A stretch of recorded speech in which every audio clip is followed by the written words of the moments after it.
কি কাজ? তা'মুরুনা বিল মা'রুফ ওয়া তানহাউনা আনিল মুনকার। অন্যায়কে মিটাও, ন্যায়কে জিন্দা করো, ন্যায় প্রতিষ্ঠিত করো। জোরে বলুন সুবহানাল্লাহ।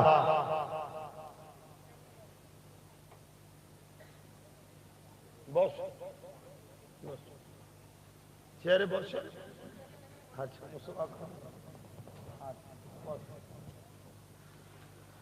খুব ভালো করে বোঝেন।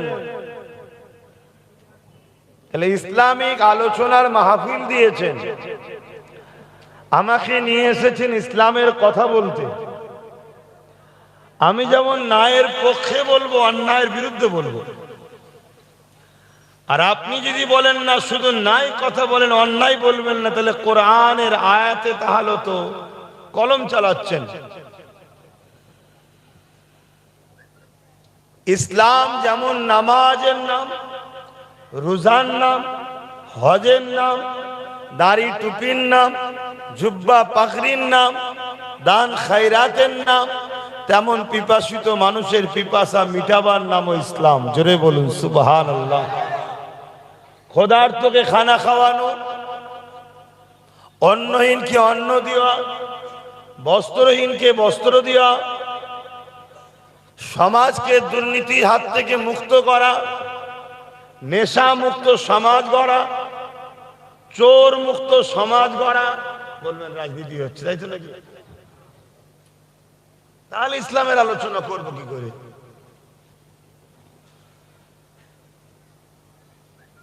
দেড় হাজার বছর আগে দয়ার নবী যখন এসেছিলেন এই পৃথিবীতে, তৎকালীন যারা অত্যাচারী শাসক ছিল, এই পৃথিবীর মানুষগুলোকে অন্যায়, অত্যাচার, জুলুমের স্ট্রিম রোলার চালিয়েছিল। আমার নবী পাক সাল্লাল্লাহু আলাইহি ওয়াসাল্লাম তাদের বিরুদ্ধে বহু সংগ্রাম করে, লড়াই করে মানুষ্য জাতিকে ন্যায়, ইনসাফ, শান্তি, সাম্যর সমাজ দিয়েছিলেন। জোরে বলুন সুবহানাল্লাহ। এর নাম ইসলাম। মসজিদ পাকা হচ্ছে হোক, ভালো হচ্ছে হোক, আমি বিরুদ্ধে নয়। নামাজি বাড়ছে, খুশির কথা, আলহামদুলিল্লাহ, ভালো কথা তো। কিন্তু মেরাজ থেকে নবী নামাজ এনেছে। নবুয়াত ঘোষণার 11 বছর পর নবী মেরাজে গেছে। রোজা মেরাজ থেকে নিয়ে এসেছে।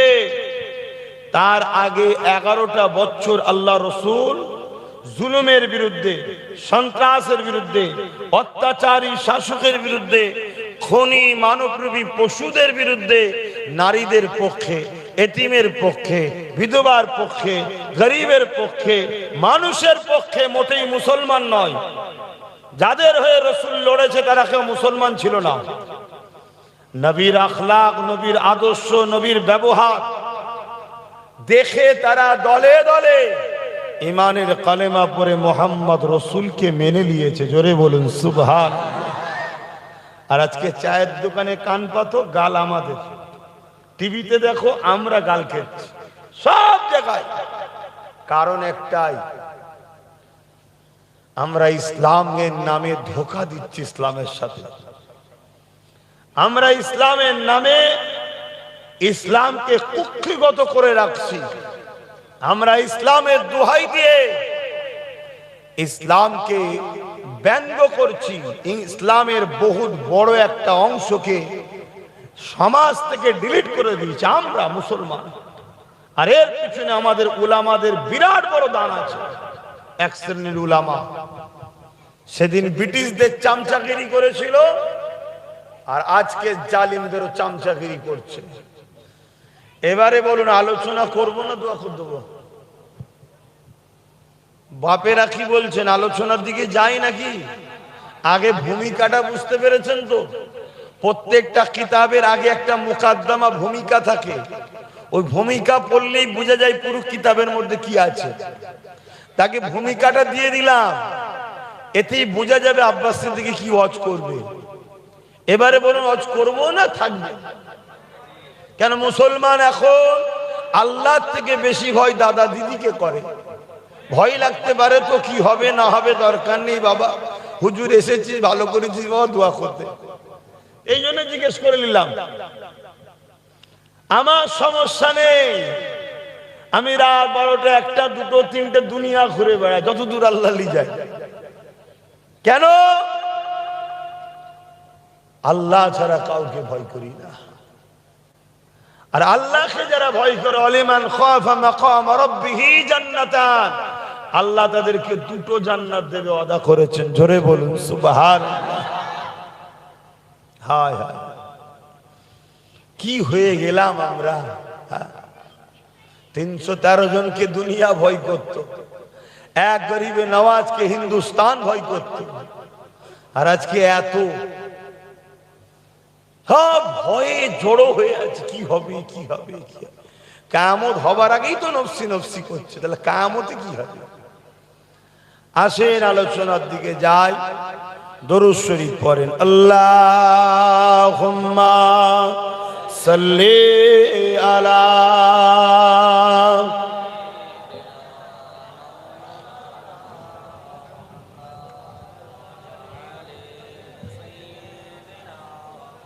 এখানে ভিড় করলে হবে না, হয় ওই গেটের ওই পারে করে দেন আর না এই দিক করে দেন, হয় গেটের ওই পারে করে দেন না এই পারে করে দেন। কি ওখানে দাঁড়িয়ে আছিস কেন? মাথায় চুলি মুখে দাঁড়িয়ে রেখে এই পালালি কেন? হ্যাঁ, আউযু বিল্লাহি মিনাশ শাইতানির রাজীম। বিসমিল্লাহির রহমানির রহিম।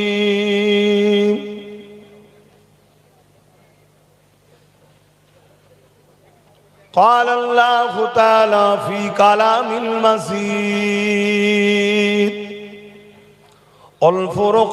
والفرقان الحميد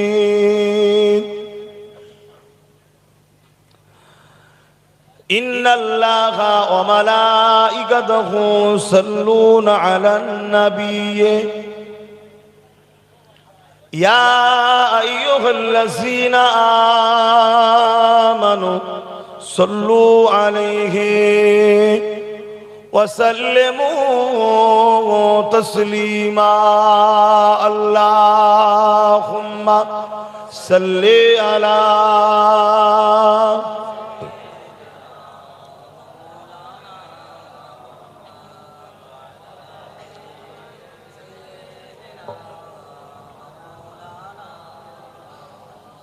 मेरे आँखों की बुदली में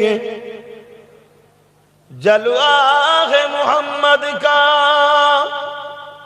मेरे दिल के आईने में नक्शा है मोहम्मद का।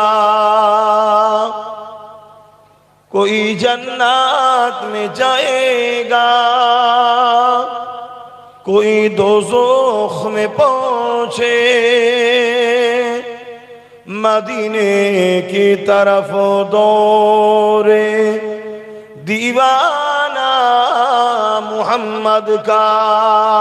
अल्लाहुम्मा सल्ले अला। आवाज की भाषा তোর মাই আটকে রেখে দিয়েছিস। কালেমে লা ইলাহা ইল্লাল্লাহ, লা ইলাহা, একটু কমা, বড্ড বেশি।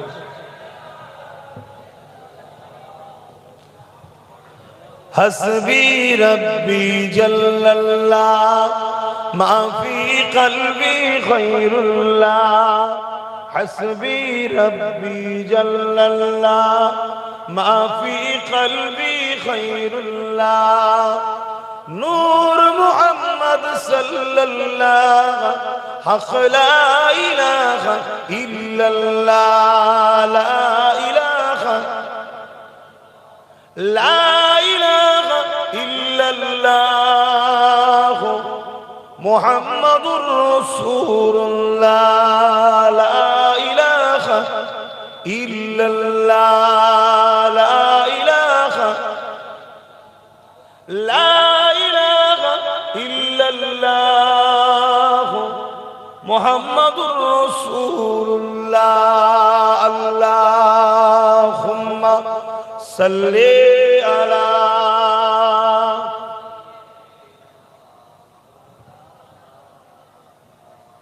ওয়ালা আলি সাইয়্যিদিনা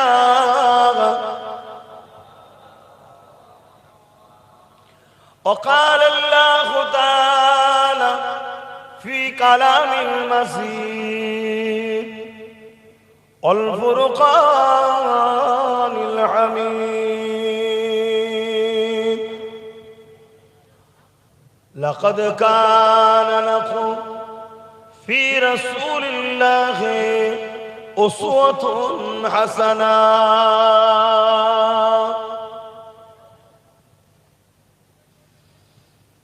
وقال النبي صلى الله عليه وسلم من أحب لله وأبغض لله وعاتى لله ومنع لله فقد استكمل الإيمان উপস্থিত আমার আব্বা জানেরা, আমার নওজোয়ান তরুণেরা, যুবকেরা, ছোট ছোট বাচ্চারা, উলামায়ে কেরাম, হাফিজে কোরআন, নামাজি, মুত্তাকি, পরহেজগার ইমাম সাহেব বলেরা,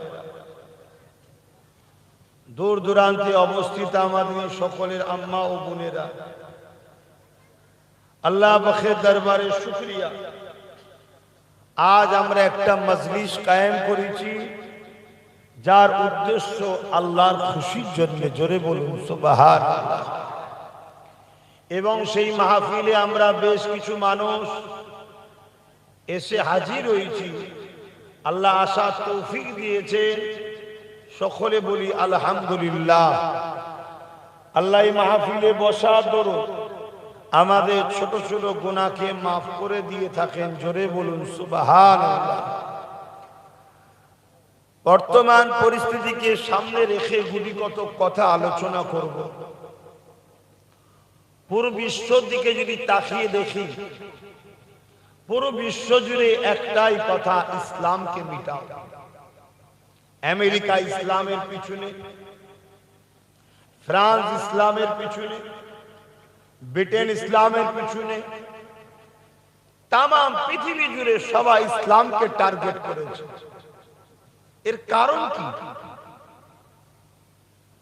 এর কারণ হচ্ছে ইসলাম এমন একটা আলো, এমন একটা পথ, এমন একটা রশ্মি, যাতে যুগে যুগে মানব রূপী যারা শয়তান, যারা ক্ষমতার জোরে মানুষের প্রভু হতে চেয়েছে, যারা ক্ষমতার জোরে মানুষকে শোষণ করেছে, যারা ক্ষমতার জোরে মানুষের বেটিদেরকে ভোগ করেছে, যারা ক্ষমতার জোরে গরিব মানুষদেরকে কৃতদাস দাসী বানিয়েছে, তারা আজকে তাদের উত্তরসূরি যারা আছে, তারা এই ইসলামকে ভয় করছে। কারণ ইসলামের আলোতে মানুষের চোখ খুলে যায়, জালিমদের ভয় হয়। তাই ইসলাম ও কোরআন, রাসূল ও আল্লাহর দ্বীনকে মিটাবার চেষ্টা যুগে যুগে করেছে, আজও পুরো বিশ্ব জুড়ে চলছে।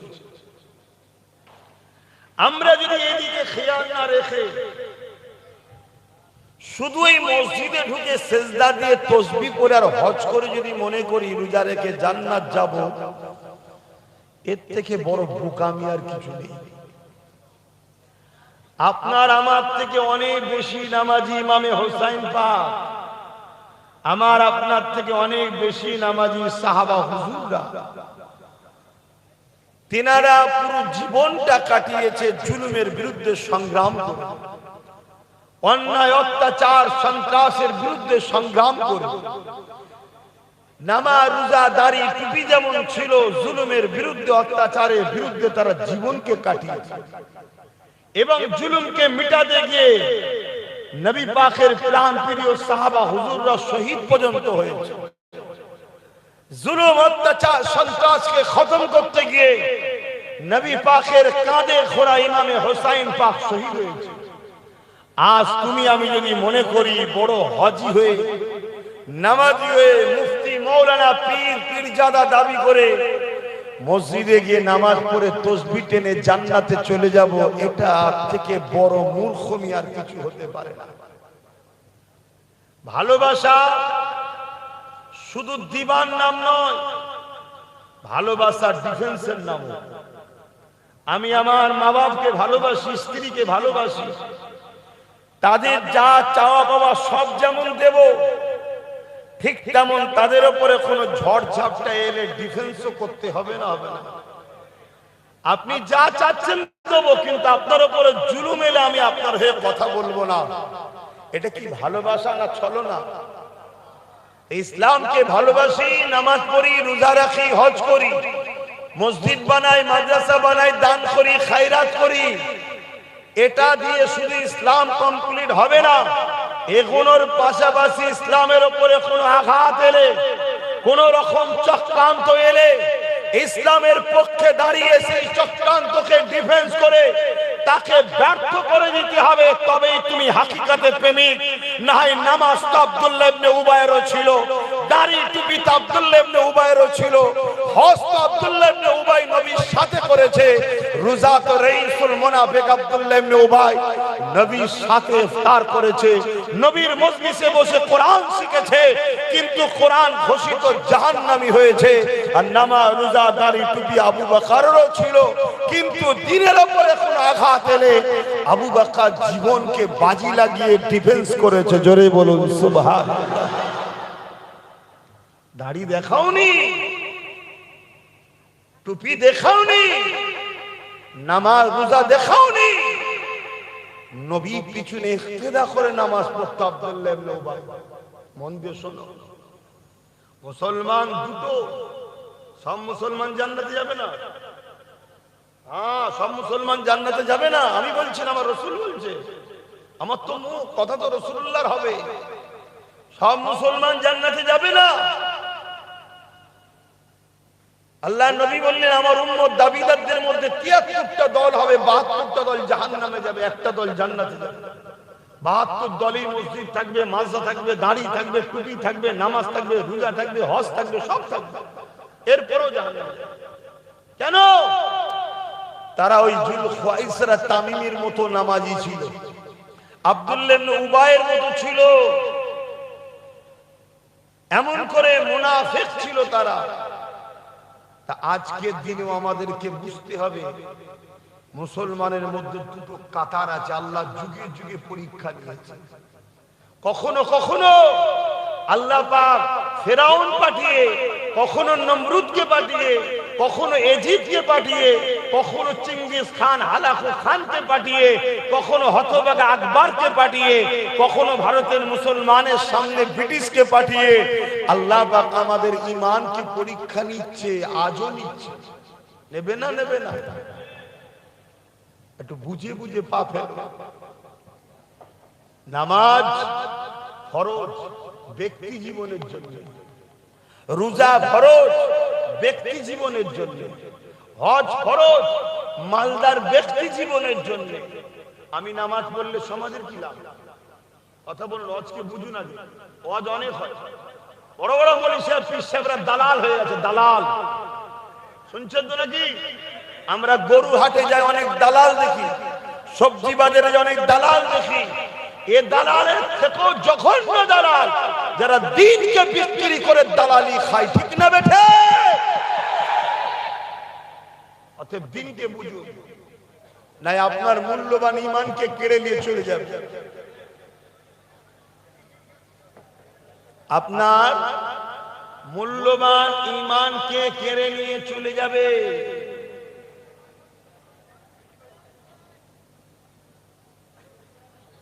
এমন জায়গায় মাহফিল করেছি, হজ করতে করতে ইমাতে উমাতে টাইম চলে যাবে, আবার একটু ইশারা অফ হয়ে যাবে। একটু জিনিসটা বুঝাতে চাইছি, একটু শুনুন।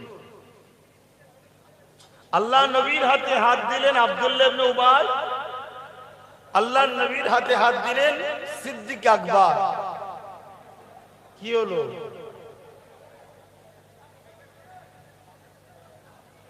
শুনবেন তো, একটু সরে সরে আসেন না।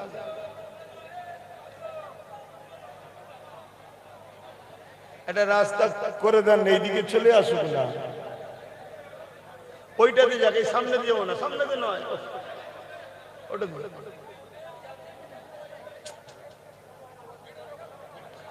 দরুদ শরীফ আল্লাহুম্মা সাল্লি আলা।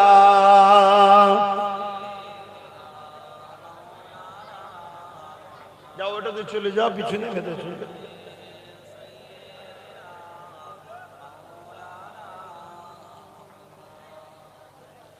रातें भी मदीने की, बातें भी मदीने की।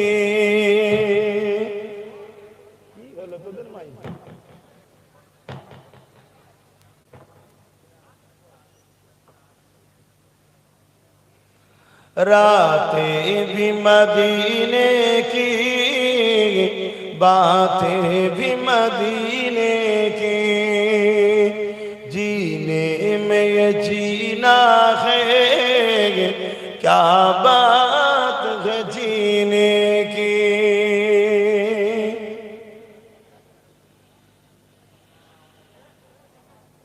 ओ अपने निगाहों से मस्ताना बनाते हैं, ओ अपने निगाहों से दीवाना बनाते हैं। जहमत भी नहीं देते मैं खार को पीने की। रातें भी मदीने की, बातें भी मदीने की। अल्लाहुम्मा सल्ली अला।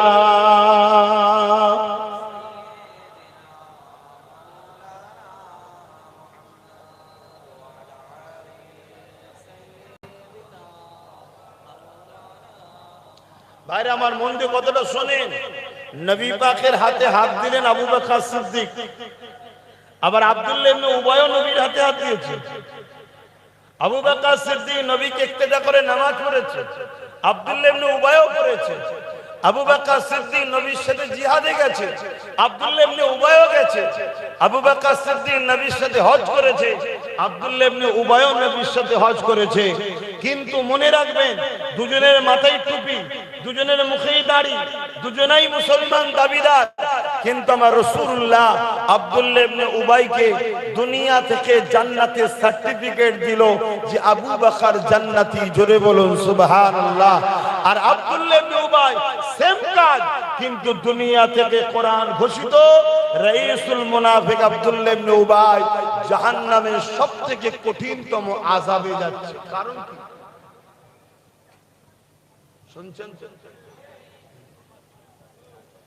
ইসলাম শুধু ভালোবাসার নাম ইসলাম নয়, মানে একতরফা যে শুধু ভালোবাসার দেবতা নয়। যেমন ভালোবাসার কাজটা করতে হবে, ইসলামের উপরে আঘাত এলে জান মাল দিয়ে সেটাকে ডিফেন্স করে ইসলামকে রুখতে হবে, ইসলামের ঝান্ডাকে তুলে ধরতে হবে, জালিমদেরকে রুখতে হবে, ইসলামের মুস্তাকদের রুখতে হবে। এই ভালোবাসাটার নাম হলো ইসলাম। জোরে বলুন সুবহানাল্লাহ। আমাদের কাছ থেকে একটা পাঠকে কেড়ে নেওয়া হয়েছে, এটা আজ থেকে নয়, 100 বছর এই পরিকল্পনা চলছে। উম্মতকে শুধু নামাজ দাও, দাড়ি দাও, টুপি দাও, মাদ্রাসা দাও, মসজিদ দাও, রোজা দাও, হজ দাও। উম্মতকে অন্যায়ের বিরুদ্ধে প্রতিবাদ করা বন্ধ করে দাও। এর পিছনে কয়েক লক্ষ মিলিয়ন কোটি ডলার টাকা খরচ হচ্ছে। তথাকথিত ভেকদারি মুফতি, তথাকথিত ভেকদারি আলেম, তথাকথিত ভেকদারি পীর পীরজাদা এই টাকা খেয়ে সমাজের মুখে ইসলামের পক্ষে দাঁড়িয়ে যারা লড়াই করতে চাইছে, এদেরকে দুর্বল করে ইসলামের দুশ্মনদের দালালি খেয়ে দালালি। আর এই কথাগুলো যখন আমি বলে দিই, তাদের কানে যখন যায় তারা ঘুরিয়ে ফিরিয়ে আমাকে অ্যাটাক করে। যদি এতই তোমার ইমানের তেজ থাকে, হালালি হও, ডাইরেক্ট নাম ধরে বলো না, বলো খুব সাবধান হন বাপ। আখরি জবানা কয়েকটা ইতিহাস আপনাদেরকে শোনাবো, মন দিয়ে ইতিহাস গুলো শোনেন। ইসলামে যেমন নামাজ আছে, ইসলামে যেমন রোজা আছে, ইসলামে যেমন হজ আছে, ইসলামে যেমন দাড়ি টুপি আছে, ইসলামে যেমন বড়দের সম্মান ছোটদের স্নেহ আছে, আবার ইসলাম কি শিখাচ্ছে, যখন জালিমরা জুলুম করার জন্য মক্কা থেকে আগে গিয়ে এমন করে বদর নামক স্থানে পর্যন্ত চলে এসেছে, মদিনার উপরে হামলা করবে বলে আমার রাসূলুল্লাহ সাহাবা হুজুরদের ঘরে নিয়ে মদিনা ও মদিনাবাসীদের ঘরে জালিমদের হাত থেকে রক্ষা করবে বলে আল্লাহ নবী ডিফেন্সে পর্যন্ত নেমেছে। ওই ডিফেন্সে সাহাবা হুজুরদের সংখ্যা ছিল মাত্র 313 জন, আর জালিমদের সংখ্যা ছিল 1000 উপরে। 313 জনের হাত ছিল খালি, জালিমদের সংখ্যা ছিল অস্ত্র ভর্তি। এ যুবকেরা, তরুণেরা, কিন্তু জালিমদের সংখ্যা 1000 হওয়ার পরও তারা পরাজিত হতে বাধ্য হলো 313 জনের কাছে। এগুলো মাদ্রাসা থেকে পড়ানো বন্ধ হয়ে গেছে। তুমি শোনো বন্ধু আমার কথা, দুটো কারণে বন্ধ হয়েছে। একটা কারণ ভয়, কিতাবুল মাগাজি একটা কারণে পড়ানো বন্ধ হয়েছে, ভয়। সমাজ বিরোধী জালিমরা যারা আজকের দিনে সন্ত্রাস, তারা কখনো চায় না এরা অন্যায়ের বিরুদ্ধে প্রস্তুত হোক, তাদের ভয়। আর একটা কারণে এগুলো বন্ধ হয়ে গেছে, অর্থ ব্যয়, পিছন থেকে টাকা আসে। আপনারা জানেন ব্রিটেনের মাটির তলায় খ্রিস্টানদের গোপন মাদ্রাসা আছে, শুনেছেন কখনো? তাহলে আপনারা কত পিছিয়ে আছে। এই পৃথিবীতে কয়েক লক্ষ মাদ্রাসা আছে যার সিলেবাস ওয়াশিংটন থেকে তৈরি হয়েছে, এটা আপনারা জানেন? হায়রে আমার নবীর উম্মত উম্মতিরা, নামাজ দেবে, রোজা দেবে, হজ দেবে, দাড়ি দেবে, টুপি দেবে, জুব্বা দেবে, পাগড়ি দেবে, এইগুলো দেখুন আপত্তি নাই, এগুলো নাও নাও, নিয়ে নাও, কোনো সমস্যা নাই। কিন্তু আজকের ফিরাউন যে হবে তার বিরুদ্ধে তুমি কথা বলো না, আজকে যে নমরুদ হবে তার বিরুদ্ধে তুমি কথা বলো না, আজকে যারা তলে তলে আমার রাসূলুল্লাহর দ্বীনকে মিটিয়ে দিতে চাইছে তাদের বিরুদ্ধে তুমি কথা বলো না। এই যুবকেরা, তরুণেরা, এই যুগে যুগে কোরআনের বিরুদ্ধে অনেক ষড়যন্ত্র চলেছে, কোরআনকে মিটিয়ে দিবার অনেক প্ল্যান চলেছে। কেন কোরআনের বিরুদ্ধে এত ষড়যন্ত্র হয়েছে, এর কারণটা আমি বলছি। এই ষড়যন্ত্রের মধ্যে একটা ষড়যন্ত্র আপনাদেরকে বলি, সেই ষড়যন্ত্র হলো এটা, বাগদাদের জমিনেতে চেঙ্গিস খান নামক একটা জালিম শাসক ছিল, নাম আপনারা শুনেছে।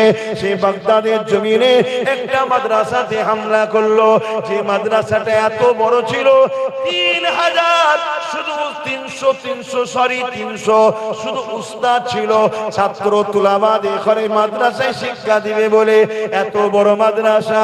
সেই মাদ্রাসার উপরে হামলা করে লাইব্রেরি সহ তিনি কিতাবগুলোকে সব জ্বালিয়ে পুড়িয়ে দিল। এবারে সেই 300 উলামাকে নিয়ে, সেই 300 মুদাররিসকে নিয়ে, সেই 300 আলেমকে নিয়ে, যারা শিক্ষা দান করে শিক্ষকদের নিয়ে তিনটে কাতারে 100 করে দাঁড় করিয়ে দিল। দাঁড় করিয়ে দিয়ে চেঙ্গিস খান বলতে লেগেছে, তোমাদের কি ভয় হয় না? আমি এত হত্যা করলাম, এত বাচ্চা কোনোকে কতল করলাম, এত ছাত্র কোনোকে মেরে দিলাম, তোমাদের কি ভয় হয় না? লাইব্রেরি গুলো আগুন দিয়ে পুড়িয়ে দিলাম, তোমাদের কি টেনশন হয় না? তারা বলতে লেগেছে, এ চেঙ্গিস খান শোনো, আমরা আল্লাহ ছাড়া দ্বিতীয় কাউকে ভয় করি না। এ যুবকেরা, তরুণেরা, ভাইরা, এ নবী পাকের প্রেমিকেরা, ওই সময় চেঙ্গিস খান রেগে গেল। সে তার জাল্লাদকে হুকুম করে দিল, প্রথম কাতারে জেনা দাঁড়িয়ে আছে, তিনটে কাতারে 300 আলেম রয়েছে, প্রথম কাতারে 100 উলামাকে শহীদ করে দিবার জন্য হুকুম দিল। চেঙ্গিস খানের জাল্লাদ 100 যে উলামা প্রথম কাতারে আছে, নিজের পাশে দাঁড়িয়ে থাকা ঘর থেকে কল্লা কোন কেটে কেটে আলাদা করছে। ভয় খাবে না? খাবে না? বলো না। যার মধ্যে ঈমান সেই মজলিসেরা ভয় করে। তুমি আমি ভয় খেয়ে যেতে পারি, আর এটাই তো মার খাবার কারণ। আল্লাহ রসুল বলেছে একটা সময় আমার উম্মত প্রচুর মার খাবে। সাহাবা হুজুররা জিজ্ঞেস করলো, হুজুর কারণ কি? সংখ্যা কম হবে? নবী বলেন না, সংখ্যা অনেক হবে। তারপরে মার খাবে কেন? বললো তারা জালিম, অত্যাচারী, তাগুতি শক্তিকে ভয় করবে, আল্লাহকে নয়। আমরা আল্লাহ থেকে বেশি ভয় করি বর্তমান জালিম শাসকদের। কথা কি ভুল বলা হলো? আর এই ভয়টা খাই বলে তো বারবার ভয় খাওয়ানো হয়। একদল মারে আর একদল ভিডিও করে। কেন? সমাজে ছড়াচ্ছে। তারা জানে রাসূলুল্লাহর এই হাদিসটা যতক্ষণ না বাস্তবে রূপ দেয়া যাবে ততক্ষণ এ জাতিকে মারা সম্ভব নয়। অর্থাৎ এ জাতির অন্তর থেকে আল্লাহর ভয়কে বার করে আমাদের ভয় ঢুকাতে হবে। এজন্য তাবরেজকে মারলো, সানাউলকে মারলো, পাইল খানকে মারলো, যাকে যাকে মেরেছে ভিডিও করেছে, সমাজে ছাড়া হয়েছে। কেন? যাতে করে একটা আতঙ্ক তৈরি হয়, ভয় তৈরি হয়। আর এ জাতি যদি ভয় খাওয়াতে পারি, এদের নবী বলেছে, তখন এরা মার খাবে। শুনছেন? দুঃখের বিষয়, ওরা তো ভয় দেখাবে।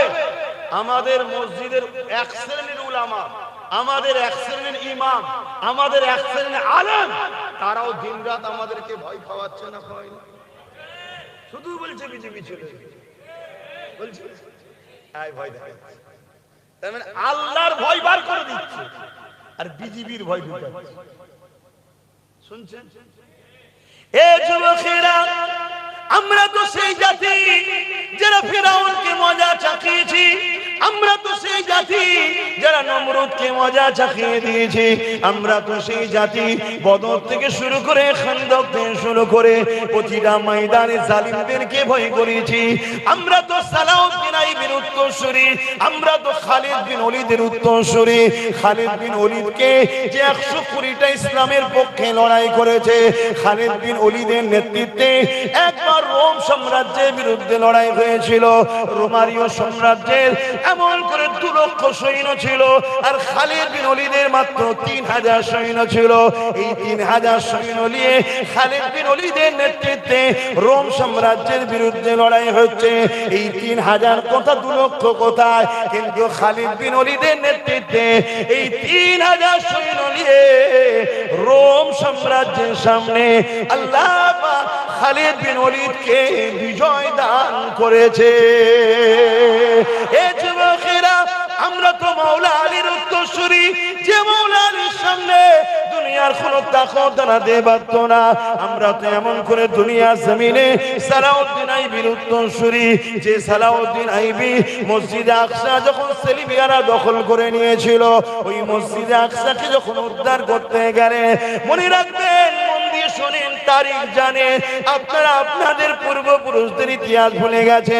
সালাউদ্দিন আইবি 12,000 সৈন্য নিয়ে গেছে, আর সেলিবিয়াদের সৈন্য সংখ্যা হলো 4 লক্ষ। কোথায় 12,000, কোথায় 4 লক্ষ? সেই 4 লক্ষর মোকাবেলায় 12,000কে নিয়ে যখন সালাউদ্দিন আইবি বিসমিল্লাহ আল্লাহু আকবার বলে নেমে পড়েছে, ওই সময় 4 লক্ষ সেলিবিয়া সৈন্যরা সালাউদ্দিন আইবির 12,000 সৈন্যর মোকাবেলায় জিতা তো দূরের কথা, হারা তো দূরের কথা, জবানা জব্দ হয়ে পালাবার রাস্তা খুঁজে পাইনি। এই 12,000কে আল্লাহ বিজয় দান করে দিয়েছে। আরো জোরে বলুন সুবহান।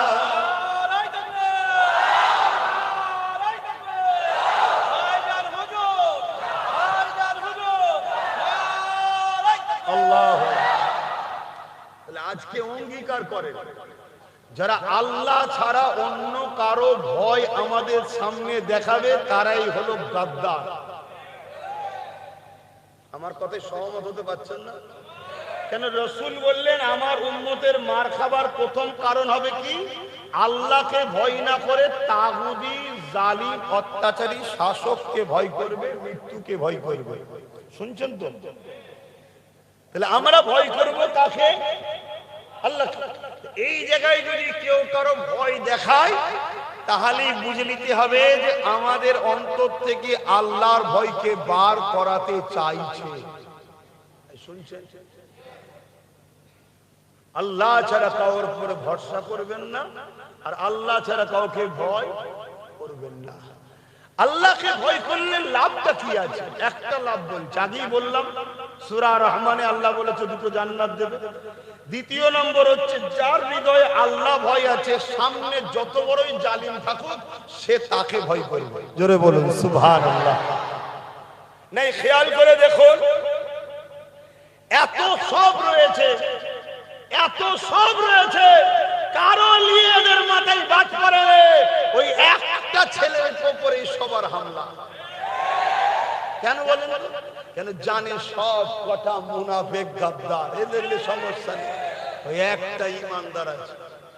কথা বুঝে আসছে না? হ্যাঁ, আল্লাহকে ভয় করার কথা কোরআনেও আল্লাহ বলেছেন আরেক জায়গায়, ইয়া আইয়ুহাল্লাযীনা আমানুত্তাকুল্লাহ, হে ইমানদারেরা আমি আল্লাহ আমাকে ভয় কর, ওয়াকুনু মাস সাদিকিন, এবং সত্যবাদীদের দলভুক্ত হওয়া, তাদের সাথে থাক। কেন? তাদের সঙ্গে থাকলে তারা তোদের হৃদয়ে আমার ভয় ঢুকাবে, আর আমার ভয় যাদের হৃদয়ে থাকবে তারা দুনিয়াতেও কখনো পরাজিত হবে না, আর আখিরাতেও তাদের কোনো অসুবিধা হবে না। জোরে বলুন সুবহানাল্লাহ। আরে কোন দেশে যদি পারমাণবিক শক্তি থাকে, ওই দেশকে যদি অন্য দেশ ভয় করতে পারে, পারমাণবিক শক্তি তো কোনো শক্তিই নয় আল্লাহর কাছে। তাহলে যার হৃদয়ে আল্লাহর ভয় থাকবে তাকে দুনিয়া ভয় খাবে না, খাবে না, এটা ভাবো। দ্বিতীয় নম্বর, রাসূল বললেন আমার উম্মত মার খাবে লোভের কারণে। কিসের কারণে? লোভ। আমি লোভী হতে চাইছি না, কিন্তু আমাকে লোভ দেওয়া হচ্ছে না। হয়নি, চলে আয় মোটরসাইকেল দেবো, চলে আয় 10 লাখ টাকা দেবো, চলে আয় গাড়ির মাথায় ব্লু আলো লাগিয়ে দেবো। কি হচ্ছে না? কাই কাই কাই করে বেঁচে যাবি। কত কষ্ট হচ্ছে, কিচ্ছু করার নেই বাপ। এতদিন ছিল পেটের লড়াই, এখন অকাপ বাঁচাবার লড়াই। এতদিন ছিল রোজি রুটির লড়াই, এখন আল্লাহর কোরআন মিটে যাবে বলছে। কোরআনের দুশমনদের বিরুদ্ধে লড়াই, এই লড়াইয়ে যারা জীবন দিতে পারবে হাত তুলে দেখাও। নারে তাকবীর, নারে তাকবীর। এখানে কোনো পীর বুঝি না, পীরজাদা বুঝি না, এখানে কোনো আলেম উলামা মুফতি মাওলানা বুঝি না। আল্লাহর বাণী মানে আল্লাহর কথা, আল্লাহর কথাকে যে মিটে যাবে বলবে, তার পক্ষে যারা থাকবে তারা কখনো মুসলমান ইমানদার দাবিদার হতে পারে না, পারে না, পারে না। ঠিক না বেঠে? আরো চিৎকার বলো। তুমি এত বড় বিহায়া নির্লজ্জা, তোমার হারাম খেয়ে খেয়ে খেয়ে খেয়ে জিভ এত বড় হয়ে গেছে, তুমি কোরআনের পক্ষে দুটো কথা বলতে পারছো না, তো চুপ থাকো।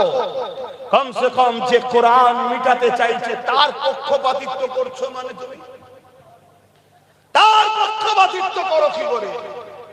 কোরআন মিটাতে চেয়েছিল চেঙ্গিস খান। চেঙ্গিস খান ওই উলামাদেরকে বলছে ভয় করো, তারা বলছে আল্লাহ ছাড়া কাউকে ভয় করি না।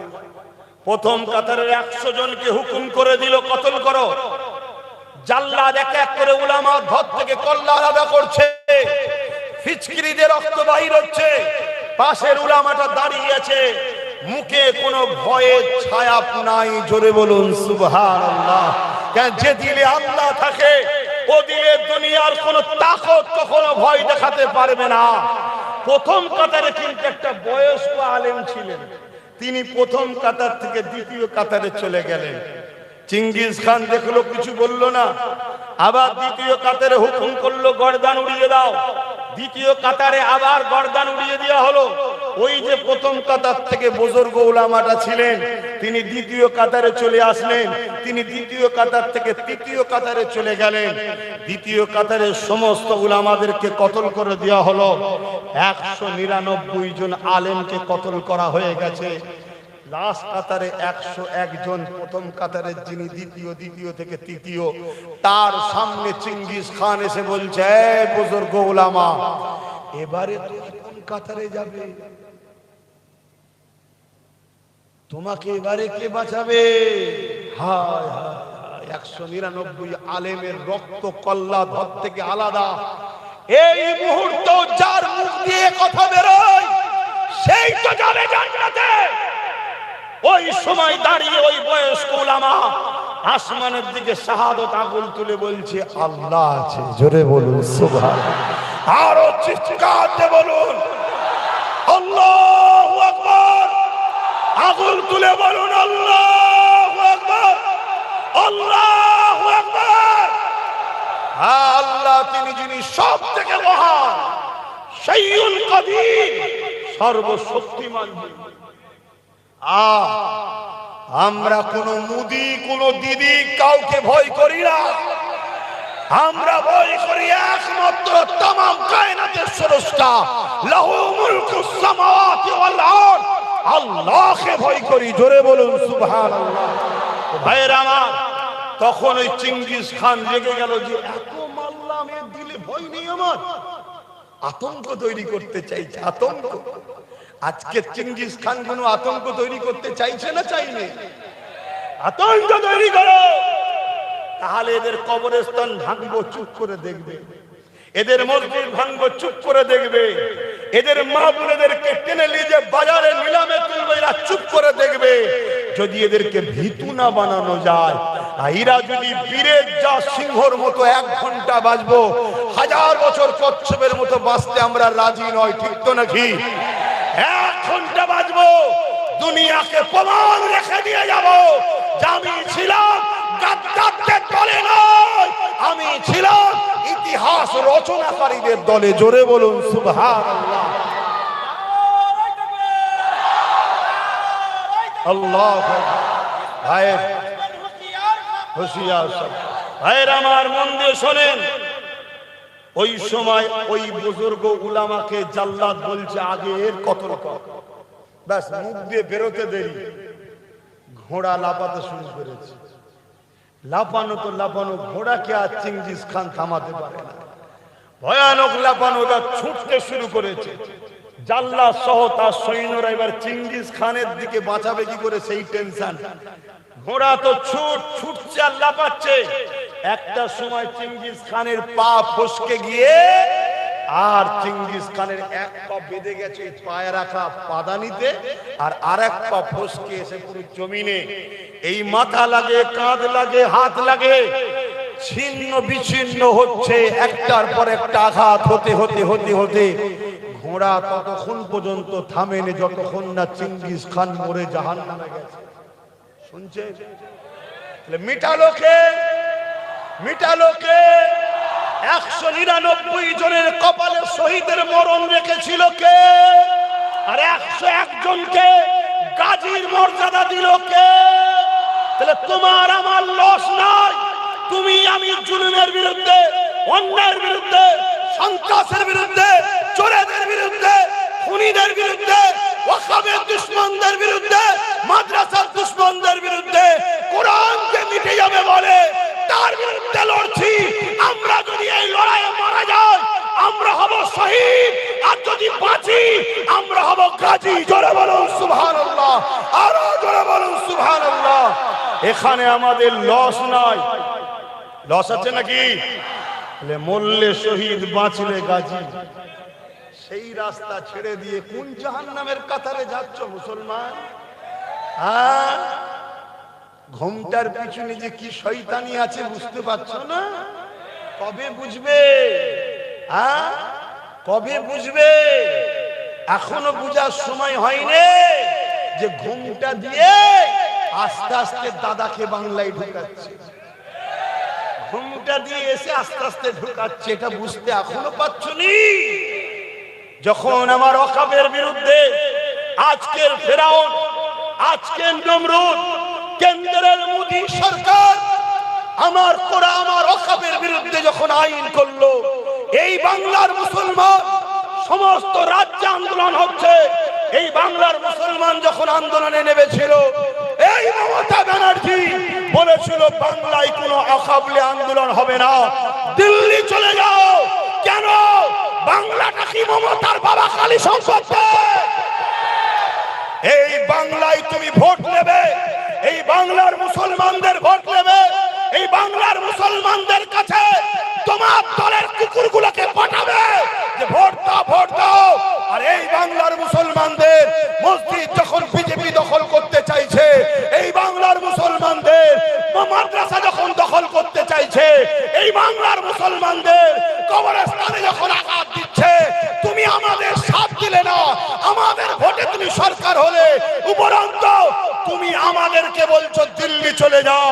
এরপরও যারা আন্দোলন করতে নেমেছিল তাদেরকে তুমি জেল দিয়েছো। ওই জেল খাটার মধ্যে একজন হলো নওশাদ সিদ্দিকী, ওয়াকফের জন্য জেল খেটেছে। আগামী দিন যদি আমরা কাউকে ভোট দিই, সেটা নওশাদকে দেবো, ঠিক না বেটে? হাত তুলে বলো, ঠিক না বেটে? কেন? সে ওয়াকফকে বাঁচাবার জন্য একটা ছেলে সুপ্রিম কোর্টে লড়ছে। আর তোকে সরকার করলাম, তোকে 215টা সিট দিল মুসলমান, তোকে জিতালো এ জাতি, এ জাতি তোর উপরে ভরসা করলো, এ জাতি তোকে ভালোবাসলো। আর তুই এ জাতিকে বলছিস ওয়াকফ আন্দোলন করলে সব থেকে বড় দুশ্মন আমি হব। তার মানে মসজিদের হয়ে আন্দোলন করলে দুশ্মন ও আমাদের হবে।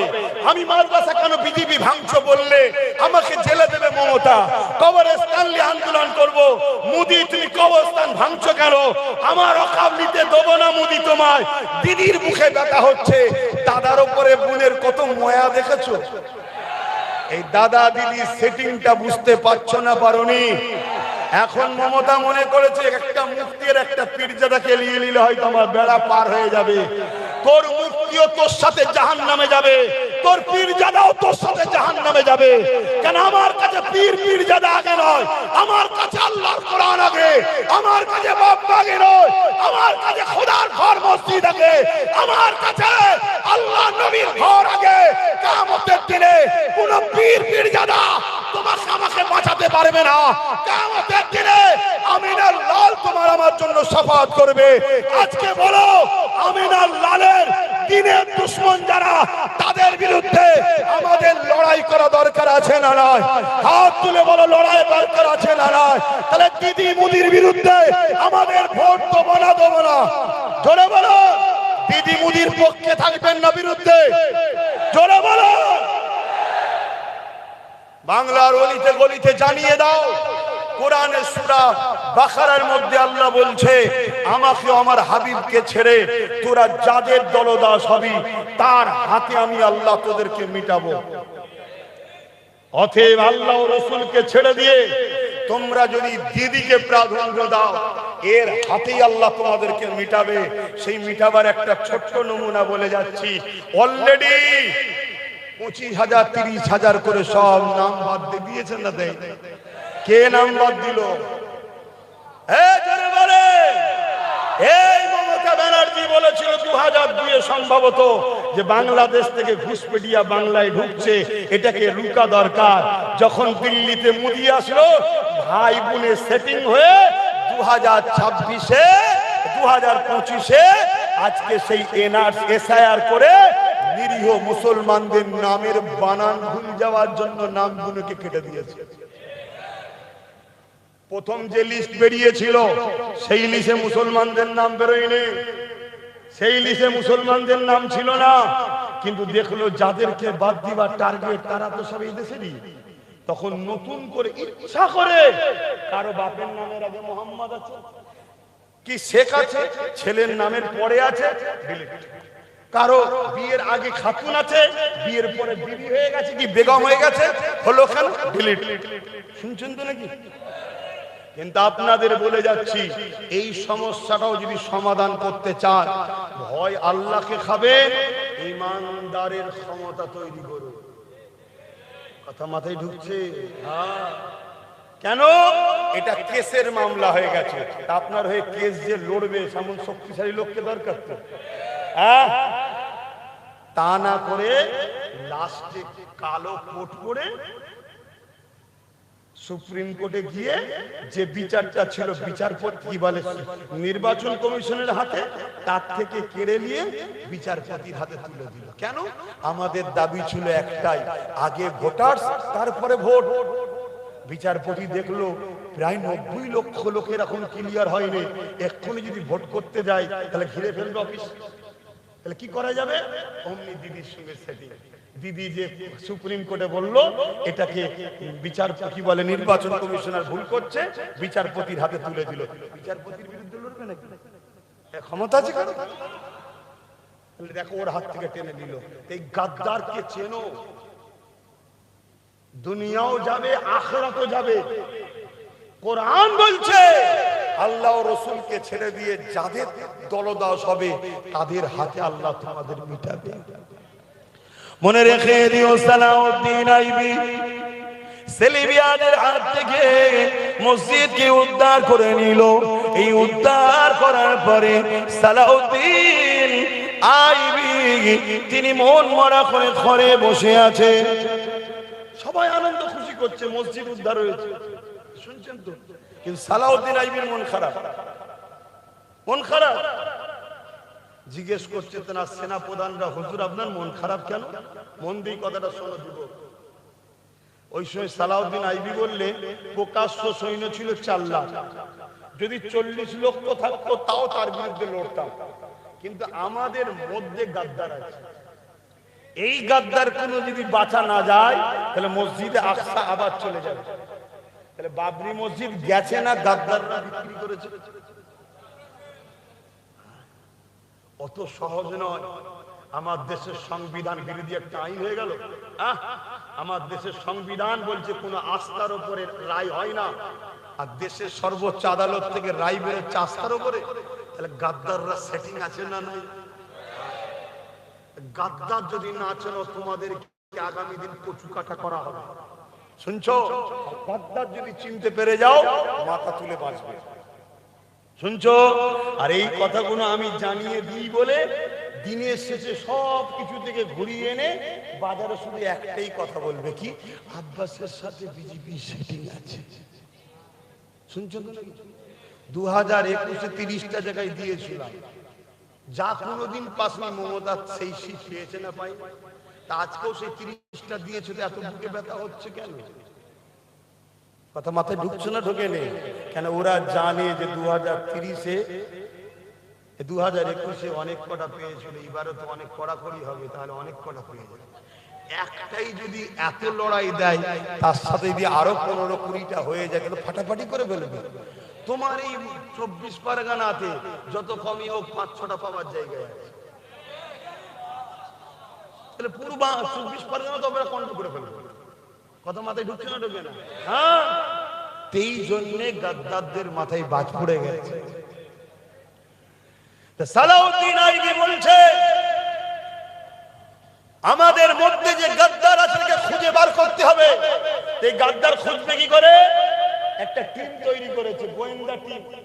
সেই টিমকে সালাউদ্দিন আইবি ছেড়ে দিয়েছে। মন দিয়ে শোনে, যে চায়ের দোকানে ঢোকে রে, বাজারে যায়নি, হাটে যায়নি, মেলায় যায়নি, ওই টিম ঢুকছে মসজিদে, শুনছেন? ওই টিম ঢুকছে মাদ্রাসায়, ওই টিম ঢুকছে মুক্তবে, ওই টিম ঢুকছে খানকায়। কেন? যেখানে আল্লাহর ওলি থাকবে তার পাশেই কিন্তু ছদ্মবেশী শয়তান থাকবে। কথা মাথায় ঢুকছে? তো ওইভাবে সালাউদ্দিন আইবির ওই গোয়েন্দা টিম 3000 লোককে ধরেছে, যারা বড় বড় ইমাম, বড় বড় আলেম, বড় বড় মুফতি, বড় বড় বক্তা। 3000 তৎকালীন সময় ধরেছিল, যারা সুরাতে সকলে মুসলমান, ভেতরটা কোটি কোটি টাকায় ইসলামের দুশমনদের কাছে বিক্রি হয়ে গেছে। তাদেরকে সালাউদ্দিন আইবি নিজে হাতে করে কতল করেছে। আজকে এরকম গাদ্দার আছে না? সারা বছরে গাদ্দার কোনো পাওয়া যায় না।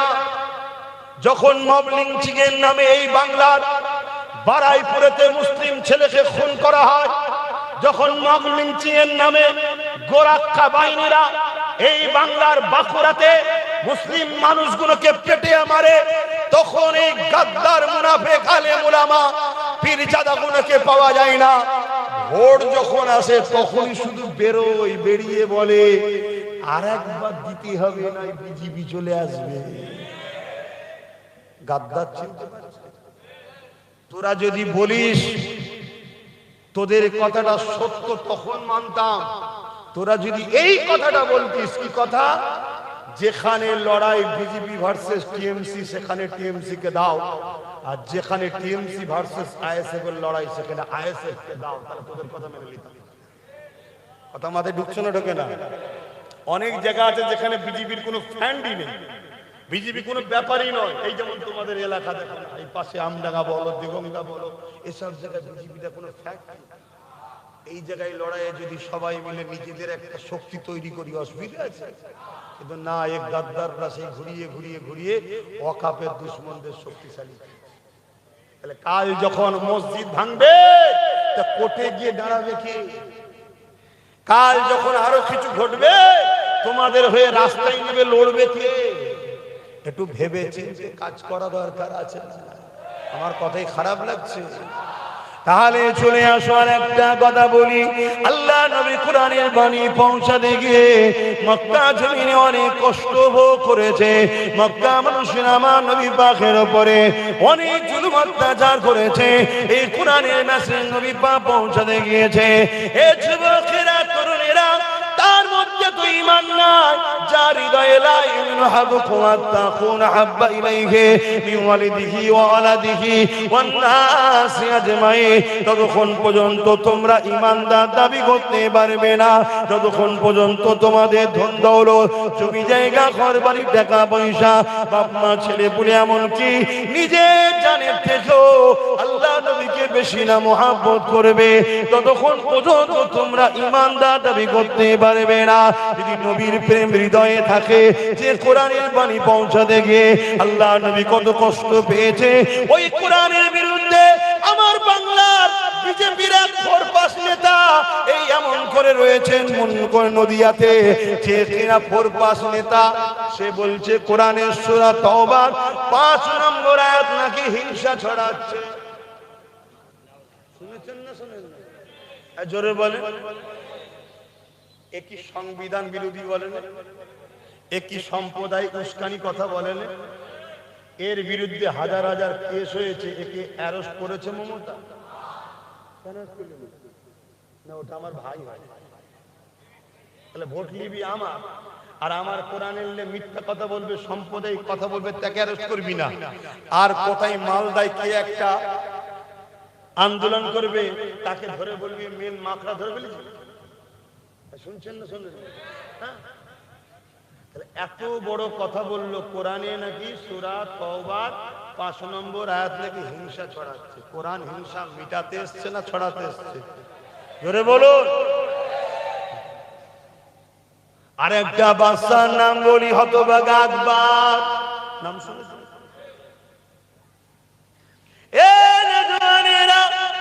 আকবর কোরআনের বিরোধী করেছিল, কোরআনকে মিটাবে বলে দ্বীনে ইলাহি বলে কিতাব লিখেছিল।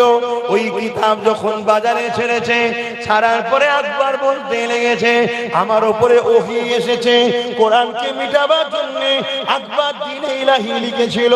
এ যুবক, ইতিহাস জানো, ইতিহাস জানো। আজকে যেটা হচ্ছে এটা নতুন নয়, যুগে যুগে যুগে হয়েছে। একজন একজন করে মুজাহিদে ইসলাম দাঁড়িয়ে গেছে, তার দ্বারা আল্লাহ জালিমদেরকে মিটিয়ে দিয়েছে। ওই সময় আকবর দেখলো আমার কোরআনের বিরুদ্ধে লোক তো দাঁড়িয়ে গেছে, কি করা যাবে?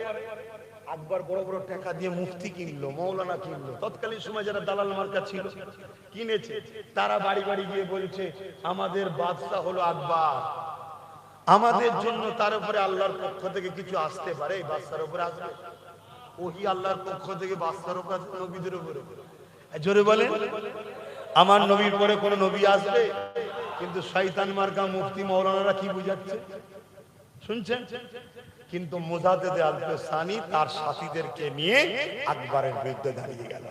বলুন সুবহানাল্লাহ। অনেক ঝড় তুফান হয়েছে মুজাদ্দেদ আলপে সানির উপরে, কিন্তু বিজয় আল্লাহ মুজাদ্দেদ আলপে সানিকে দিয়ে আকবরকে জাহান্নামে পাঠিয়ে দিয়েছে। শুনছেন? কোরআনের উপরে যুগে যুগে হামলা হয়েছিল। আল্লাহ নবী এই কোরআনের বাণী নিয়ে যখন মক্কা মানুষেরা কেউ শুনতে চাইছে না, নবী আমার কোরআনের বাণী নিয়ে চলে গেছে তায়েফের জমিনে। মক্কা সন্ত্রাসীরা তায়েফের মানুষদেরকে আগে থেকে জানিয়ে দিয়েছে মুহাম্মদ রাসূলুল্লাহ যে বাণী নিয়ে আসছে ওই বাণীটা হলো সত্য বাণী, কিন্তু এই বাণীর মধ্যে ইনসাফ আছে, ওই বাণীর মধ্যে ইনসানিয়াত আছে, এই বাণীর মধ্যে মানব বন্ধন আছে, ওই বাণীর মধ্যে প্রেম আছে, ওই বাণীর মধ্যে ঐক্য আছে। কিন্তু আমরা যে মানুষকে জুলুম করে ক্ষমতা দখল করে রেখেছি, যদি মুহাম্মদ রাসূলুল্লাহ এই বাণী মানুষ শুনে নেয়, দলে দলে মুহাম্মদ রাসূলুল্লাহ দিকে লোক চলে যাবে। তাই তায়েফের মানুষেরা তোমরা মুহাম্মদ রাসূলুল্লাহকে তায়েফের জমিনে ঢুকতে দেবে না।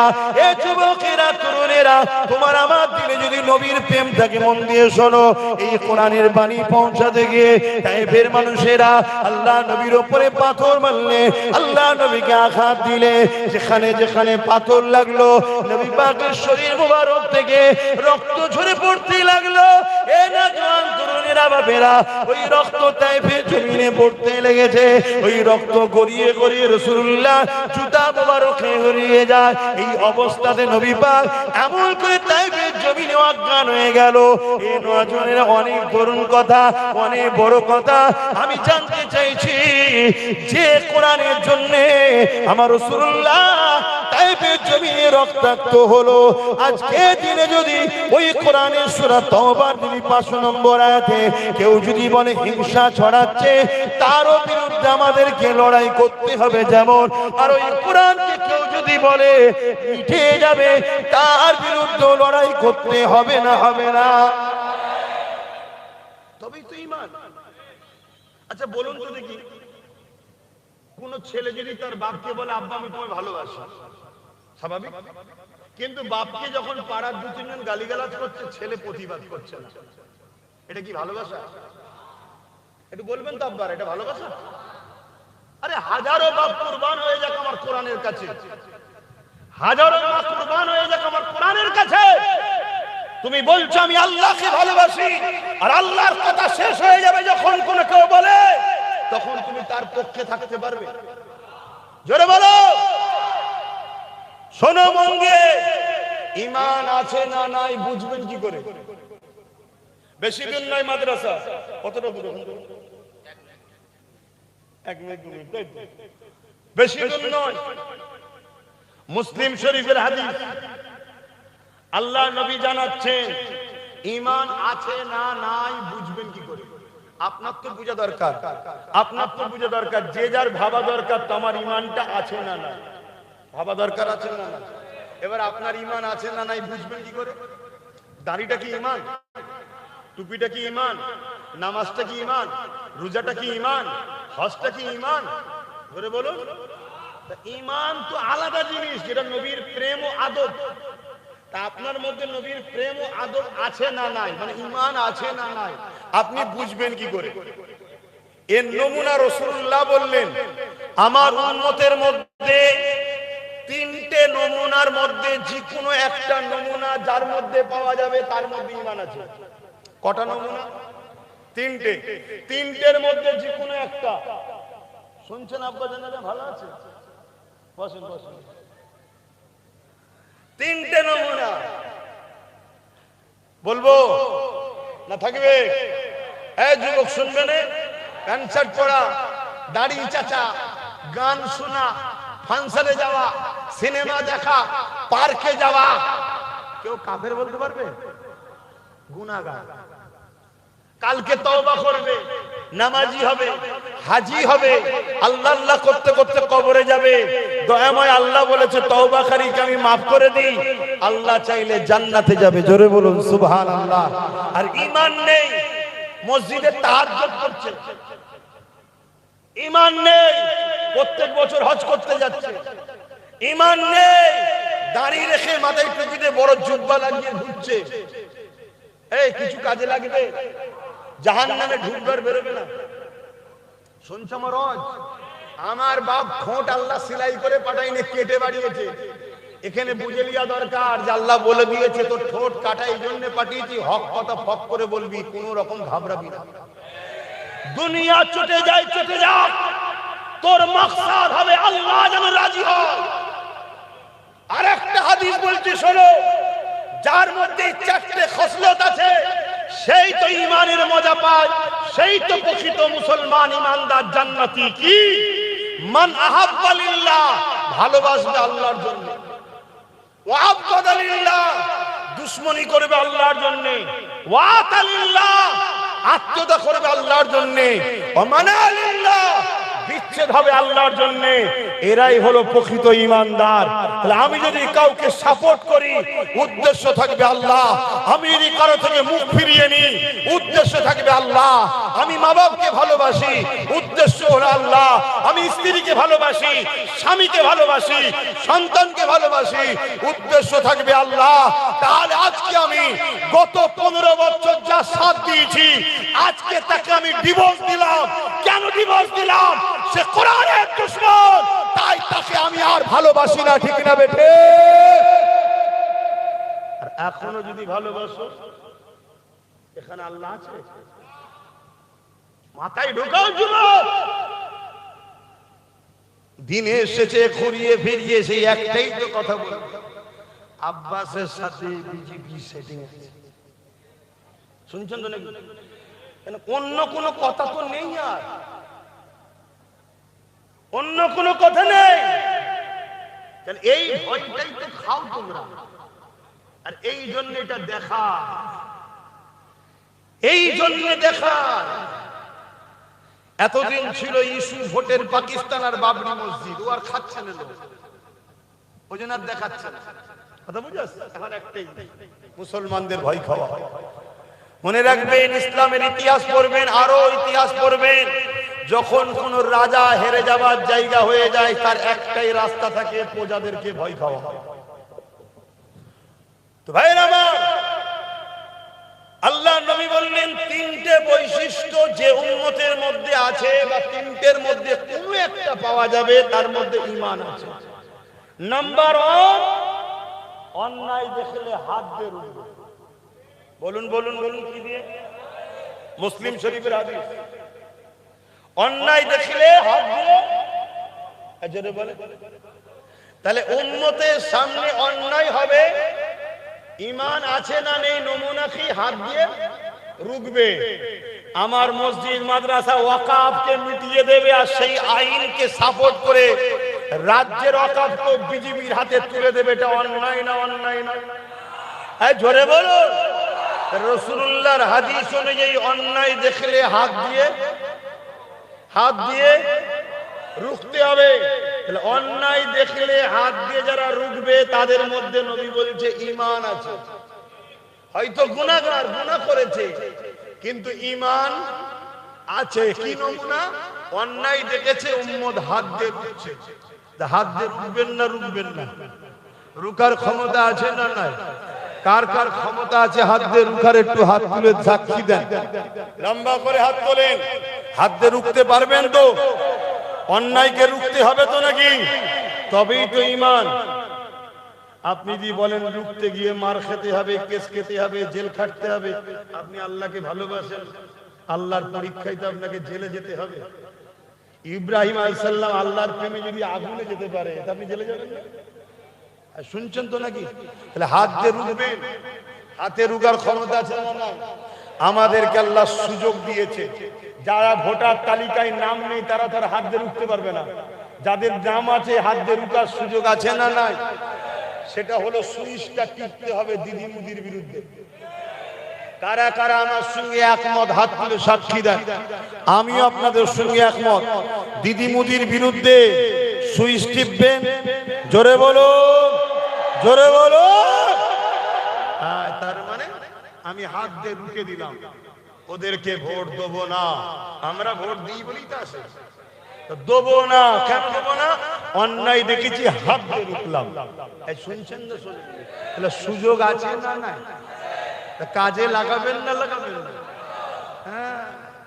এখন যদি কোনো আমার মুসলিম নামধারী ভাই বলে যে হুজুর জলসা করতে এসে রাজনীতির কথা বললে কেন, বলতে পারে না? আমি ওই মুনাফিক মুসলমানকে জিজ্ঞেস করব, তোর দাদা দিদি যখন রাজনীতির ব্যানারে ধর্ম বিরোধী করে তোর হুঁশ থাকে না? তোর দাদা দিদি যখন কলকাতার রেড রোডে গিয়ে নামাজ কেলিয়ে রাজনীতি করে হুঁশ থাকে না? তোর দাদা দিদি যখন ইফতার পার্টির নামে সারাদিন হরামের খেয়ে যখন এসে নাটক করে তখন হুঁশ থাকে না? তা তোরা রাজনীতির নামে যদি আমার ধর্ম মিটাতে চাস, আমরা ধর্মগুরুরা তোদের রাজনীতি মিটিয়ে দেবো। বলা কি ভুল হচ্ছে? তাহলে জবান খুলে বলুন ঠিক না বেঠিক? এরপরও জিজ্ঞেস করবো, তুই তো মুসলমান রে, তুই কোরআনের পক্ষে নয়, ওয়াকাফের পক্ষে নয়, তুই দাদা দিদির পক্ষে, তোর গায়ে লাগলো কেন? বলছে না, আপনি আমার দাদা দিদির বিরুদ্ধে বললেন কেন? ও তাই নাকি? তাহলে আমি তো, বুঝবেন ভালো করে, আমি তোর দাদা দিদির বিরুদ্ধে বলেছি, তোর গায়ে লেগেছে। আর তোর দাদা দিদি যখন আমার আল্লাহ দ্বীনের বিরুদ্ধে বলে, আমার গায়ে লাগবে না লাগবে না? ও, তোর দিলে আল্লাহ ও রসুলের থেকে দাদা দিদির প্রেম বেশি, তাই দাদা দিদিকে বিরুদ্ধে বলেছে আব্বাস সিদ্দিকী, গায়ে লেগেছে। আর আমার অন্তরে তোর দাদা দিদির থেকে প্রেম বেশি আল্লাহ ও রসুলের, তাই তোর দাদা দিদি আল্লাহ ও রসুলের দ্বীনের বিরুদ্ধে বলেছে বলে আমার গায়ে লেগেছে। তুই দাদা দিদি জাহান্নামে যা না। আমার কথা ডাইরেক্ট হয়, আপনাদের অসুবিধা হচ্ছে? অত ঘুরিয়ে টুরিয়ে বলার সময় আছে কোথা? হায়াত কম। আমি কি ঈসা কি বলে আদম আলাইহিস সালামের মতো, নূহ আলাইহিস সালামের মতো 1000 বছর লাগবে নাকি ধরে তুলে চ? এখন লোক আর হোমিওপ্যাথি ওষুধ খেতে চাই না, দুদিন বাঁচবো তো আস্তে আস্তে কি রোগ সারাবি, যা এলাপতি যায়, তাতে একটা কিডনি যায়, যাবি যায়। সব জায়গায় এখন তাড়াহুড়ো করছে। এখন অত ধৈর্য ধরে বলার সময় আছে নাকি? কিন্তু আব্বাস সিদ্দিকী লড়াইটা করছে দ্বীনের পক্ষে না বিরুদ্ধে? শোনো, রাজনীতি তো জুম্মায় জুম্মায় আইএসএফ 2021-এ খুলেছে, তার আগে লড়াই করেছি না করে? তোমাদের এই উত্তর 24 পরগনার পাশে একটা নদী আছে, গঙ্গা সাগর, গঙ্গা নদী না কি বলে, পার করে গেলেই চুচুড়া, ধুপিঘাট পার করলেই চুচুড়া। ওই চুচুড়াতে একটা মসজিদ আছে, একটা মাদ্রাসা আছে। যে মসজিদে, যে মাদ্রাসাতে এই টিএমসি গভর্নমেন্ট তালা মেরে দিয়েছিল, তোমরা জানো কি জানি না, আমি রাজনীতির দল খোলার পিছনে কারণটা একটু মন দিয়ে শোনো। ওই চুচুড়ার মসজিদ মাদ্রাসায় রাজ্য সরকার টিএমসি গভর্নমেন্ট তালা মেরে দিয়েছিল। তালা, মসজিদকে বন্ধ করেছিল, মাদ্রাসাকে বন্ধ করেছিল। কেন? ওই সম্পত্তিটার দাম কয়েক হাজার কোটি টাকা, ওটাকে বিক্রি করার প্ল্যান করেছিল। অনেক বন্ধু আন্দোলন করেছে, সবার আন্দোলনকে সাধুবাদ জানায়। আমার কাছে যখন খবর এলো আহলে সুন্নাত ওয়াল জামাত থেকে, আমি 15 থেকে 20 হাজার ছেলে নিয়ে ওই চুচুড়ার মসজিদ মাদ্রাসার সামনে ঘড়ি মোড়ে আন্দোলন করতে নামলাম। 4টে পর্যন্ত পারমিশন ছিল। 4টের সময় আওয়াজ দিয়ে বলেছিলাম, মসজিদ খোলো, মাদ্রাসা খোলো, নামাজ পড়বো, ঘরে যাব। আল্লাহর ঘরে তালা মেরে রাখার ক্ষমতা কারণে তালা খুলতে হবে, হয় লাশ যাবে না হয় নামাজ পড়বো। তারা বড় বড় সব পুলিশ নামাচ্ছে, ভয় দেখাবে বলে, চমকাবে বলে। আমি মাইকে মুখ দিয়ে বলেছিলাম, আল্লাহর ঘরের জন্য আজকে লড়তে এসে তুমি যদি পুলিশ দিয়ে আমাদের উপরে জুলুম করো, কালকে বাংলার অলিতে গলিতে এর প্রতিশোধ কিন্তু আমরা তুলে নেব। এই ভয়েতে তালা খুলে দিয়েছিল। আল্লাহর ঘরে গিয়ে আসরের নামাজ আদায় করেছি, মাগরিবের নামাজ আদায় করেছি। ওই দিন ঘরে এসে ভাবলাম, লুহা না হলে লুহা কাটা যায় না। তাই খোদার ঘরের উপরে এরা রাত পাওয়ারদের যে জুলুম করছে, এদেরকে রুখতে গেলে আমাদেরও একটা পাওয়ারের দরকার আছে না? না,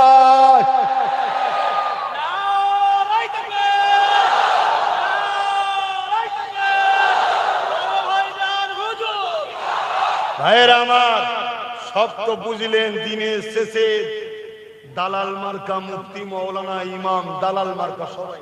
ভালোকে ভালো বলবে, এসো তো বলবে সবই ঠিক আছে, ভোট কাটাকাটিতে বিজেপি চলে আসবে, বাস ঘাবড়ে যাবেন তো। আচ্ছা বলুন, এই বাংলায় 2011-র আগে বিজেপি ছিল? আমি এই তাপিলিয়া মাসে পড়তাম, এখানে লড়াই আমি নিজে দেখেছি, বাম আর কংগ্রেস লড়াই করত, বোম মারামারি মারপিট আমি দেখেছি নিজে। তার আগে বিজেপি নামক বাংলায় কোন দল ছিল? 11ই মমতা আসার পর বিজেপি এলো। সিস্টেমটা কেমন জানেন? যে জমিনে ঘাস থাকবে ওই জমিনে গরু আসবে, তাই নাকি আব্বা? যে জমিনে ঘাস থাকবে ওই জমিনে গরু আসবে। কেন গরু ঘাস খেতে আসে না? যেদিন থেকে বাংলায় ঘাস গজালো ওই দিন থেকে বাংলায় গরু আসা শুরু হলো।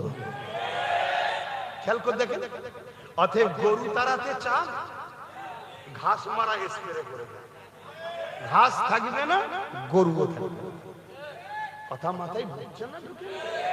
দিনের শেষে সেই একটাই কথা তো বলবেন। তাহলে মসজিদ মাদ্রাসা খুলেছি যখন, তখন আমার কোন রাজনীতির দল ছিল? আরে ইমানের লড়াইয়ে লড়াই করি। কিন্তু আমার মাথায় ঢুকলো, লুহা না হলে লুহা কাটা যায় না। একটা রাজনীতির দলের নেতা অন্যায় করলে আর একটা রাজ পাওয়ার না হলে দমন করানো অসুবিধা হয়, ওই পুলিশকে চমকাচ্ছে। তখন আমি মনে মনে ঠিক করছি কি করে করা যায়, কি করে করা যায়। রাজনীতির দল তো আমার বাড়ির কেউ করেনি, চাকরি খেয়ে ব্যাপার নাকি, করতে হবে, কি করা যায়। আবার এই করেনে বলে অনেকে ফতোয়া দিচ্ছে, বাপ দাদুরা কেউ করেনি। বাপ দাদুর সময় করার প্রয়োজন ছিল না, এখন প্রয়োজন হয়েছে। তখন ভ্যাকসিন তো কেউ দেয়নি, এখন তো সব ভ্যাকসিন নিয়ে বসে আছে। আর যারা যারা ভ্যাকসিন দিয়েছে জন জন ছেলে হার্ট অ্যাটাক করে মরে যাচ্ছে। তাহলে মোদি আমাদেরকে বাঁচালো না, ভ্যাকসিন মেরে দিল? মাথায় ঢুকছে? তো ভাইয়ের আমার, তখন চিন্তা করলাম কি করা যায়। এই চিন্তা করতে করতে 17ই ডিসেম্বর এলো। কতই ডিসেম্বর? 17ই ডিসেম্বর এই সন্ধ্যের পরে আমি জলসায় যাচ্ছিলাম, এবিপি নিউজ আমাকে একটা বক্তব্য জিজ্ঞেস করলো, কি বাংলায় বিজেপি এসআইআর করে মুসলমানদের ঘরে এনআরসি করে তাড়াতে চাইছে। আমি বললাম মুসলমান তো কেউ নেই, অন্য দেশ থেকে আসেনি, অত মুসলমানদের ভয় নেই। এই আমরা কেউ এসেছি অন্য রাজ্য থেকে, দেশ থেকে আমাদের ভয় নেই। ওটা ঢপ দিয়ে হিন্দু ভাইদেরকে বোকা বানাচ্ছে বিজেপি। তবে রাজ্য সরকারকে বলবো, মানুষ বড় আতঙ্কে আছে, মানুষকে যদি বাঁচাতে চান রাস্তায় রাস্তায় আন্দোলন না করে এনআরসির বিরুদ্ধে সুপ্রিম কোর্টে যেটা কেস করে দেন। বলা কি ভুল হচ্ছে ভাই? একটু বুঝছেন তো আমার কথা নাকি? ও বাবা, ওই দিন রাত্রিরে দেখি 1টা-1:30টার সময় আমার বাড়িতে 2-2.5 হাজার পুলিশ, 2-2.5 হাজার পুলিশ ভাঙ চুর লাথি মারা দরজায় কি না করছে। বলে বলে শোনা যাবে নাকি? শোনা যাবে তো? আজান দিলি বন্ধ করতে ভাই, এটা শোনাই না। 2-2.5 হাজার পুলিশ। আমি তখন ভাবলাম না, আমার তালাটা খোলার অনেক চেষ্টা করেছিল। সকালে উঠে তালায় হাত দিয়ে দেখি তালাটা শুধু আটকানো আছে, খুলে গেল পট করে। তাহলে আল্লাহর সাহায্য আছে না? দুনিয়ার আর কাউকে পাত্তা দিই নাকি আমি? হ্যাঁ, কোন ভয়কার ভয় খাবো নাকি? আমি ওই দিন ভাবলাম না, আর দেরি করলাম না। 17ই ডিসেম্বর পুলিশ পাঠিয়েছে, 21শে জানুয়ারি কলকাতায় রাজনীতির দল খুলেছি। এই বীজখানে নওশাদকে বুঝিয়েছি। হারা, আমি তো হুজুর হয়ে গেছি, জলসা টলসা করি, তুই তো এখন করিস না, তো তুই এক কাজ কর, রাজনীতি করবি। নওশাদ বলছে রাজনীতি কি করবো, আমাকে কেউ চেনেও নেই, পড়াশোনা করে তখন। আমি তোর লাইন করে দেবো, তুই করবি কি বল। কিছুতেই রাজি হয় না, অনেক বুঝিয়ে ওকে রাজি করেছি। 21শে জানুয়ারি গিয়ে ওর হাতে ঝান্ডাটা ধরিয়ে দিয়েছি। ওর হয়ে ডাইরেক্ট 2021-এ নেমেছিলাম। 13টা সিট পেয়েছিলাম। কটা? 12টা সিটকে কেড়ে নিয়ে হয়তো গণনা কেন্দ্র থেকে একটা কাটতে পারে না। কেন? কোরাইশ বংশের ছেলে। কথা বুঝতে পেরেছেন? এখন ওকে এই 5 বছরে কেনার জন্য মমতা হাজারো অফার দিয়েছে। সংখ্যালঘু মন্ত্রী, পঞ্চায়েত মন্ত্রী, 150 কোটি টাকা, কত কি অফার দিয়েছে, কিনতে পারেনি। লাস্টে এখন বিজেপি শুভেন্দু থেকে শুরু করে হই হই করে বেরোচ্ছে, ওই দিকে খেয়াল নেই, শুধু নওশাদকে হারাতে হবে। কথাটা মাথায় ঢুকছে না? শুভেন্দুকে ডেকে মমতা চা খাওয়াচ্ছ তো সমস্যা নেই, অভিষেক ব্যানার্জিকে মুদি ডেকে খাওয়াচ্ছ তো সমস্যা নেই, সব গলায় গলায় মিলিয়ে আছে। কখনো টিএমসি, কখনো বিজেপি, কখনো টিএমসি, কখনো বিজেপি। যে বারাসাতের যে ক্যান্ডিডেট ও বিজেপি নয়, আজকে আবার টিএমসি। অর্জুন সিং কখনো বিজেপি, কখনো টিএমসি, কখনো টিএমসি, কখনো বিজেপি।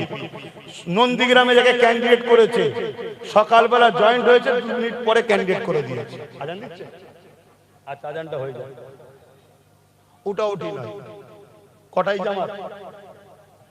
8:30টায় জামাত, তারা কেন দোয়া করতে হবে?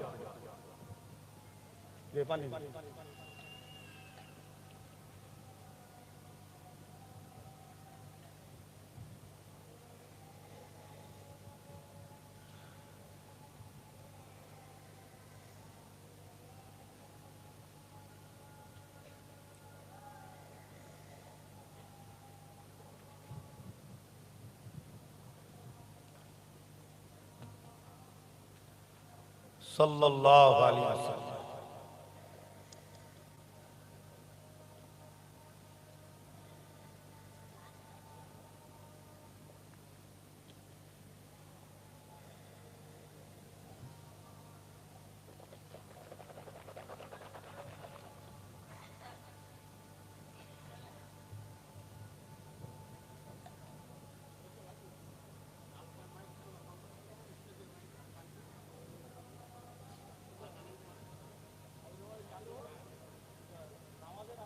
हाँ हाँ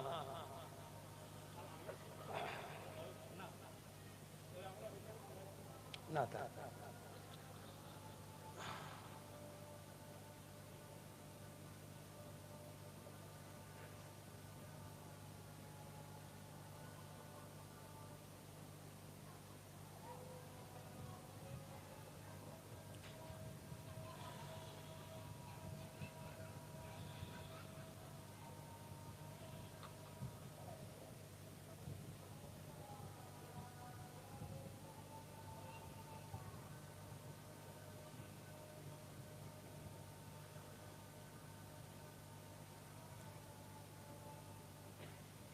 لا حول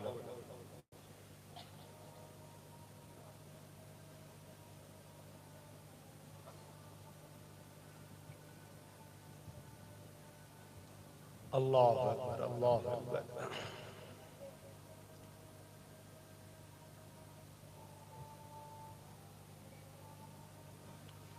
اللهم رب هذه الدعوة التامة الصلاة القائمة محمد الوسيلة الفضيلة درجة رسول مقام محمد الذي يؤثر سن الصفات إنك لا درود الشريف اللهم صل على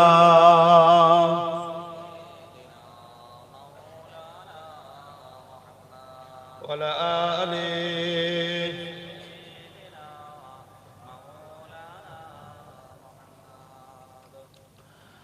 বারে বারে ভাবি একা বসে নিরালাই রে,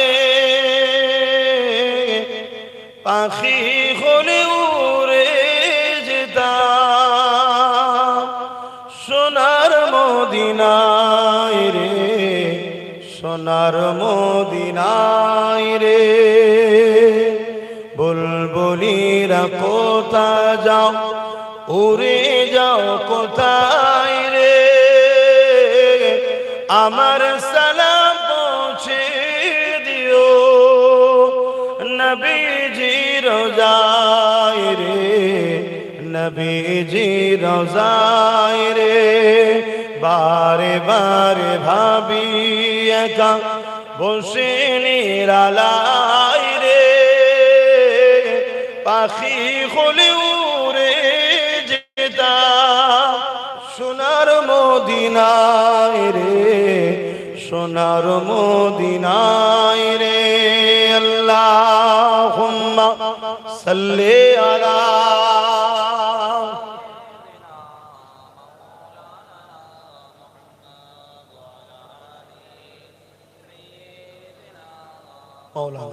আমার আব্বা জানেরা আজান দিয়েছে, নামাজ পড়তে হবে, তার আগে সংক্ষেপে বলছি, খুব মন দিয়ে শোনে।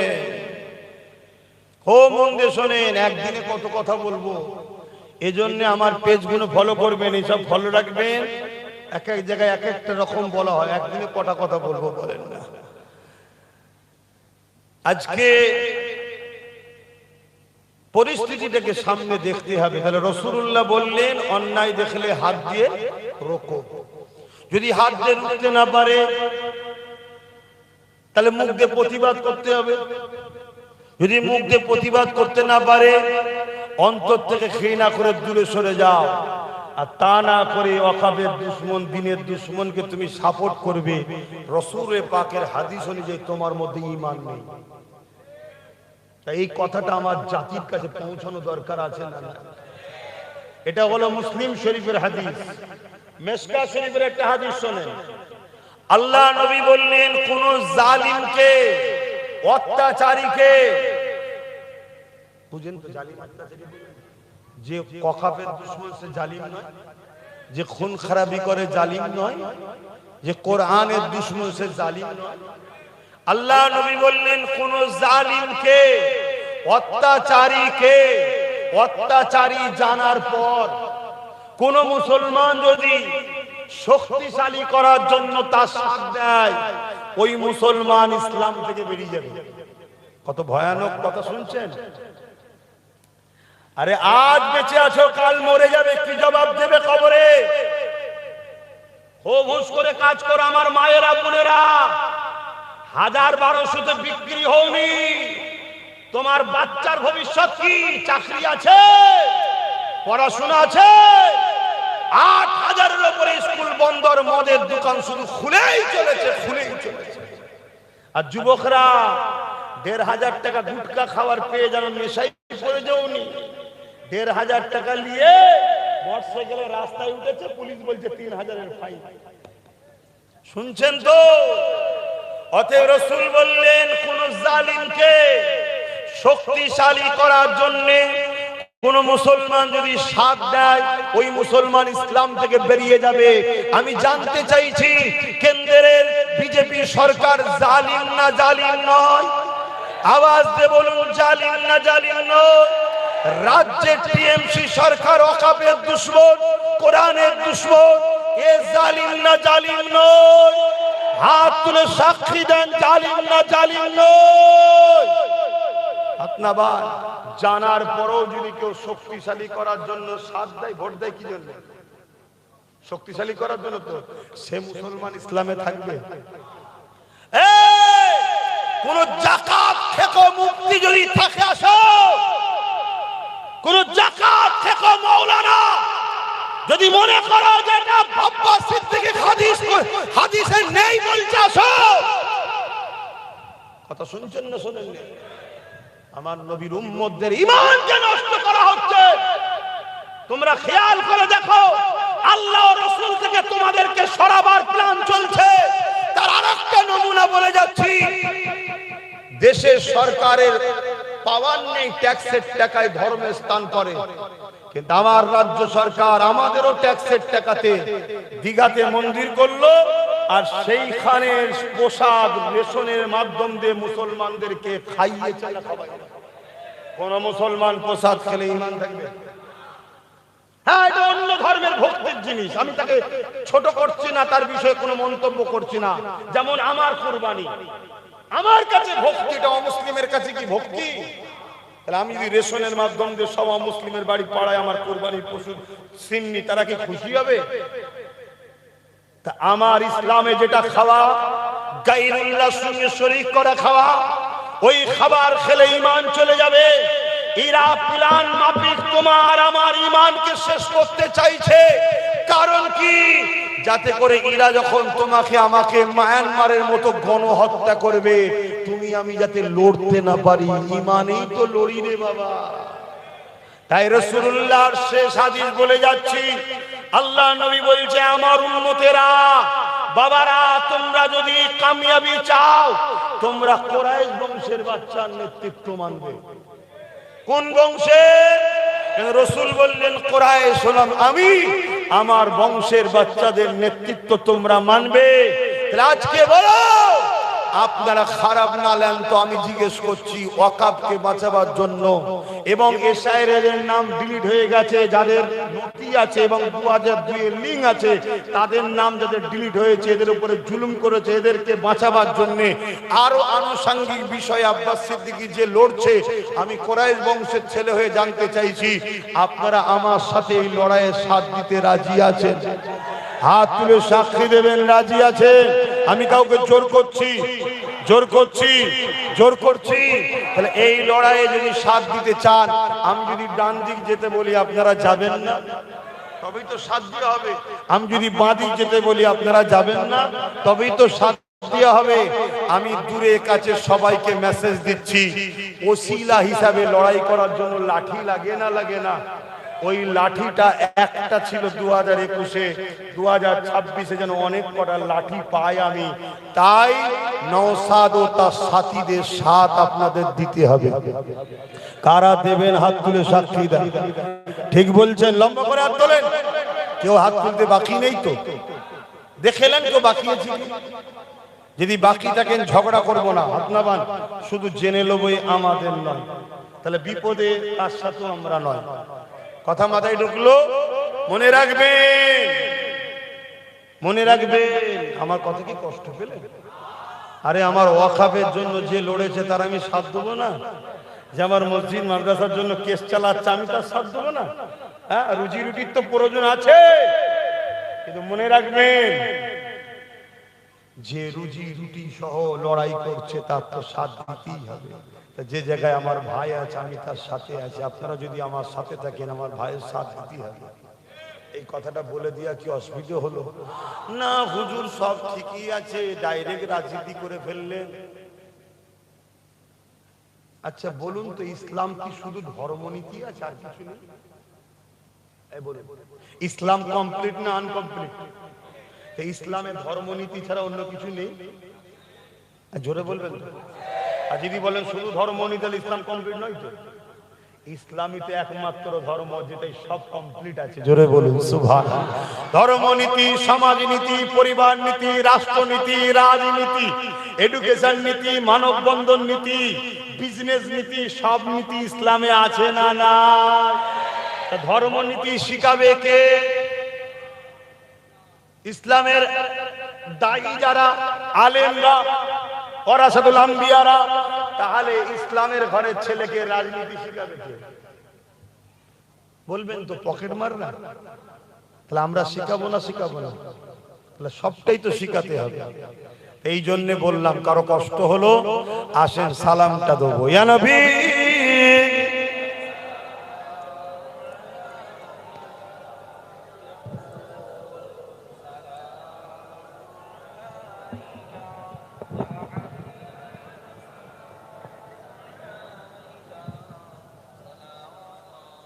এই তোমরা ভেঙে এসছো কেন? একই কথা, যে যার জায়গায় ছিল সে জায়গায় থাকে। একটা কথা বলতে ভুলে গেলাম, মনে পড়েছে, একটু বলবো। আগে সালামটা দিয়ে দিই। সেটা হলো এটাই, সমাজে একটা কথা খুব চলছে প্রচার, কি নওশাদ সিদ্দিকী অমিত শাহ পুলিশ লেখছে, শুনছেন তো নাকি? আমি ভাবতাম দিদির বয়সটা হয়েছে, মাথা ফাতা হয়তো টাল টাল হয়ে গেছে, ভুলভাল বকছে জন্য ভেবেছিলাম হয়তো অভিষেক হয়তো জন ছেলে একটু ভালোভাবে বুঝবে ব্যাপারটা, হয়তো কন্ট্রোল করে চলবে। কিন্তু হঠাৎ করে দেখছি তার কাটার সাথে থেকে এরও তার কেটে যাচ্ছে। কথা বুঝে আসছে? সেই তোমাদের কথা কানে যাচ্ছে না? ওইখানেই বসাবো, যখন ওই ধুলোতেই বসে কোনো দোয়া চাইবে। শুনছো? ভালোবাসো তো নাকি? হ্যাঁ, আমার প্রয়োজন ছিল না এইদিকে এসে চিল্লাবার, আর আমার প্রাণ প্রিয় ভাইটা 42 দিন জেল খাটারও প্রয়োজন ছিল না। আমার মতো বসে গদিতে বসে থাকতে পারতো, জলসা করতে পারতো। ভাবো জাতি, ভাবো আজ মুর্শিদাবাদ সহ সর্ব জায়গাতে নওশাদ লড়ছিল। এই হিংসাটা সহ্য হলো না, এই দিদি তারই এক লোককে তার দল থেকে বার করে দিয়ে, দিদি মুদি এক না আলাদা? ঠিক করে বলেন, এটা ক টাকা আর এটা একই? এই দিকটা যদি দিদি হয়, এই দিকটা হলো মুদি। টাকার ইপিট আর উপিট দুজনে একই। তারই একটা লোককে বার করে দিল, বার করে দিয়ে দেখুন উত্তরবঙ্গে এমন ঘাটা ঘেটে দিল, না নওসাদের ওখানে এবারে যত কমই হোক 5-7টা বেরিয়ে যেত, দুর্বল করে দিল। দেখলেন, ঘর মে আগ লাগি হ্যায় ঘর কে চারাক সে। এই জাতকে সর্বসময় ক্ষতি করেছে জাতের গাদ্দাররা। তো যাই হোক, এই কথাটা একটুখানি শুধু আপনাদেরকে শোনাবো, কেন এটা একটা চক্রান্ত চলছে। মানে ওদের চক্রান্ত যেমন ওক করে শুধু বুঝাও বিজেপির সাথে আছে, তাহলে এক কথাই মুসলমান তাকে ঘৃণা করবে, তাই তো নাকি?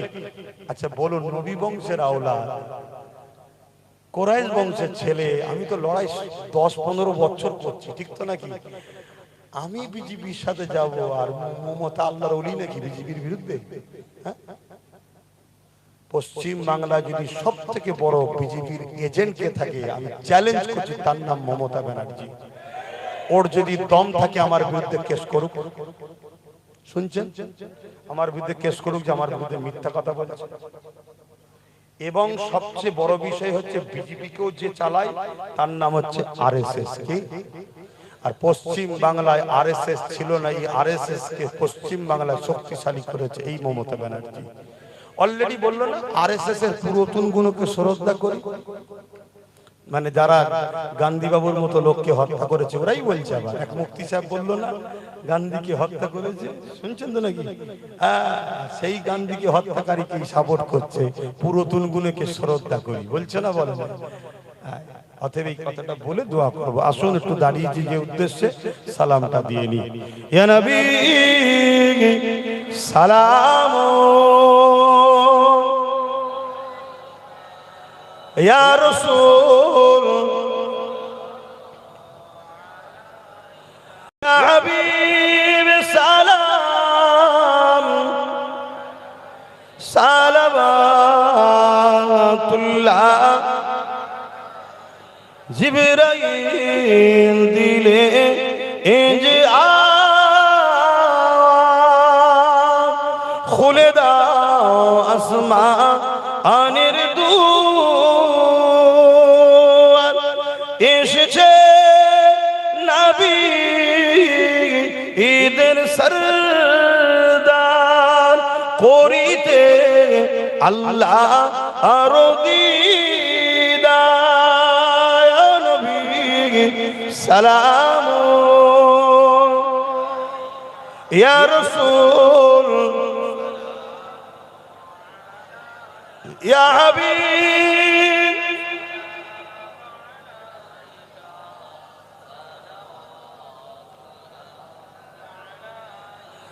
পড়িল আল্লাহ আরো বাণী, পোহালো দুঃখে এর রজনী, হইল জগৎ অনুরানী, আমিনার নয়নের মনি। ইয়া নবী সালাম, ইয়া রাসূল সালাম, ইয়া হাবিব সালাম, সালাওয়াতুল্লাহ। আমার বাপজানেরা কষ্ট পেচ্ছেন না তো? শোনেন, যখন যে সাবজেক্টের পরীক্ষা হয় সেই সাবজেক্টটা একটুখানি রিভাইজ ভালো করে দিতে হয়। এখন রাষ্ট্রনীতি রাজনীতির সাবজেক্ট চলছে, কথা বুঝছেন তো নাকি? রোজার মাস এলে রোজার সাবজেক্ট চলবে, ঠিক না? তারপরে কিছুদিন পরে হজ আসছে, হজের সাবজেক্ট চলবে। এখন তো আবার দিদিমণি বলছে হজে যেতে হবে না, আমাকে ভোটটা আগে দাও। কেন তোমরাই এক সময় বলতে ভোট দিতে যাবি না, ঠ্যাং ভেঙে ফেলবো, বলতো না? ঘর থেকে বেরোবি না, বলতো না? কত বড় স্বার্থপর। আর আজকে বলছে হজে যেও না, ভোট লাগবে। এত বড় ইসলাম বিদ্বেষী নেই মমতা বলার মতো, বিশাল বড়। কিন্তু দুঃখের বিষয় আমার মুনাফিক কিছু মুসলমান আছে এর দলদাস হয়ে এখনো চিল্লাচ্ছে। তাহলে হজ হলো ফরজ, একটা বিধানসভায় হয়তো 15-20 জন যাবে, 15-20টা যদি ভোট কম হয় তো কি হয়েছে? না, ওর ভোটটাকে নয় হজ থেকে রুকার একটা বাহানা। দেখো আমি হজ যেতেও বারণ করার ক্ষমতা রাখি, আরএসএস কে শোনাচ্ছে আমাকে রাখো। শুনছেন তো? খুব ঠান্ডা মাথায় বুঝুন, দাঁড়িয়ে দাঁড়িয়ে কথা হবে, মুরব্বীরা বসে যান। কথা হলো এটাই, নওশাদের পুলিশের ব্যাপারটা একটু মন দিয়ে শোনেন। নওশাদ জিতার পরে ভাঙরে ওর উপর অনেক জুলুম হয়েছে, খবর রাখেন তো নাকি? ও তখন রাজ্য সরকারকে কয়েকবার চিঠি দিয়েছে যে আপনি তো রাজ্যের সিএম, মানুষ আপনাকে দিয়েছে, আমি বিরোধী দল হতে পারি, অধিকার আছে না? না, তাহলে আপনি আমাকে প্রশাসনিক প্রোটেকশন দেন, সিকিউরিটি দেন। রাজ্য সরকার দেয় নাই। তখন ও কি করেছে, স্পিকার যে থাকে বিধানসভার মধ্যে তাকে চিঠি করেছে, সেখান থেকে ও পায়নি। তখন ও হাইকোর্টে মামলা করেছে। হাইকোর্টে যখন মামলা করে, হাইকোর্টের চাপে ওকে ফোর্স দিতে বাধ্য হয়েছে। কথা বুঝেছে? তো এই জায়গাটাকে এখন বলছে কি, অমিত শাহর পুলিশ আর বাংলা হলো দিদির পুলিশ। আমরা তো জানি পুলিশ দেশের হয়, আমাদের ট্যাক্সের টাকাতে এদের মাইনে চলে, এতো নাকি? বিগত দিন কংগ্রেস ছিল সেন্টারে, পুলিশগুলি তখন ছিল না? ছিল না। এখন মোদি জিতেছে, অমিত শাহ জিতেছে, সেই পুলিশ তাদের পাহারা দিচ্ছে। তার আগে কংগ্রেসদের পাহারা দিয়েছে না? দেয়নি। এই মমতা যখন দিল্লিতে যায়, অমিত শাহর পুলিশ পাহারা দেয়। শুনছেন না শোনেন? এই অভিষেক যখন দিল্লি যায়, অমিত শাহর পুলিশ পাহারা দেয়। কিন্তু সাধারণ মুসলমানকে কেমন এরা বোকা বানাচ্ছে দেখেছেন? এরা শুধু আমাদেরকে বোকা বানিয়ে ৭৯ বছর ধরে লুট করেছে। এজন্য আব্বাসের উপরে রাগ। খুব মন দিয়ে শোনেন। আর একটা কথা, কারো যদি নাম ডিলিট হয়ে যায়, ভাইটা দুঃখের কথা না খুশির কথা? তার পাশে দাঁড়ানো দরকার আছে না নাই? আমাদের রাজ্যের 15 বছরের মুখ্যমন্ত্রী মমতা ব্যানার্জি কি বলছে জানেন? আমার ভবানীপুরে 40,000 লোকের নাম বাদ গেছে, আমার বয়ে গেছে। শুনছেন? তার মানে 40,000 লোকের নাম বাদ গেছে, কি হয়েছে? আমার তো নাম আছে, তোরা মরগে যা। তাহলে একে চিনতে পারছেন? চিনতে পারছেন না? পারেননি? আর না, সেই মাথার কাছে একটাই ভয়, বিজেপি চলে আসবে। বিজেপি আসার জন্য যা করা সব করে বসে আছে, দেখছেন না? সুইচ টিপছে এক জায়গায়, বলছে পদ্ম ফুল উঠছে। তা তুমি রুখবে কি করে? হ্যাঁ, 21-এ বলেছিলাম কিছু তৈরি করে তৈরি করলি তো আজকে স্যারের নাম বাদ যেত। হ্যাঁ, খুব ভালো করে শোনো। তারপরে কি হচ্ছে, ভেতরে ঢুকে যে বসে আছে সেন্ট্রাল ফোর্স, ঢুকে পড়ছে না? পরে তারপরে তুমি বলছো রুখবো।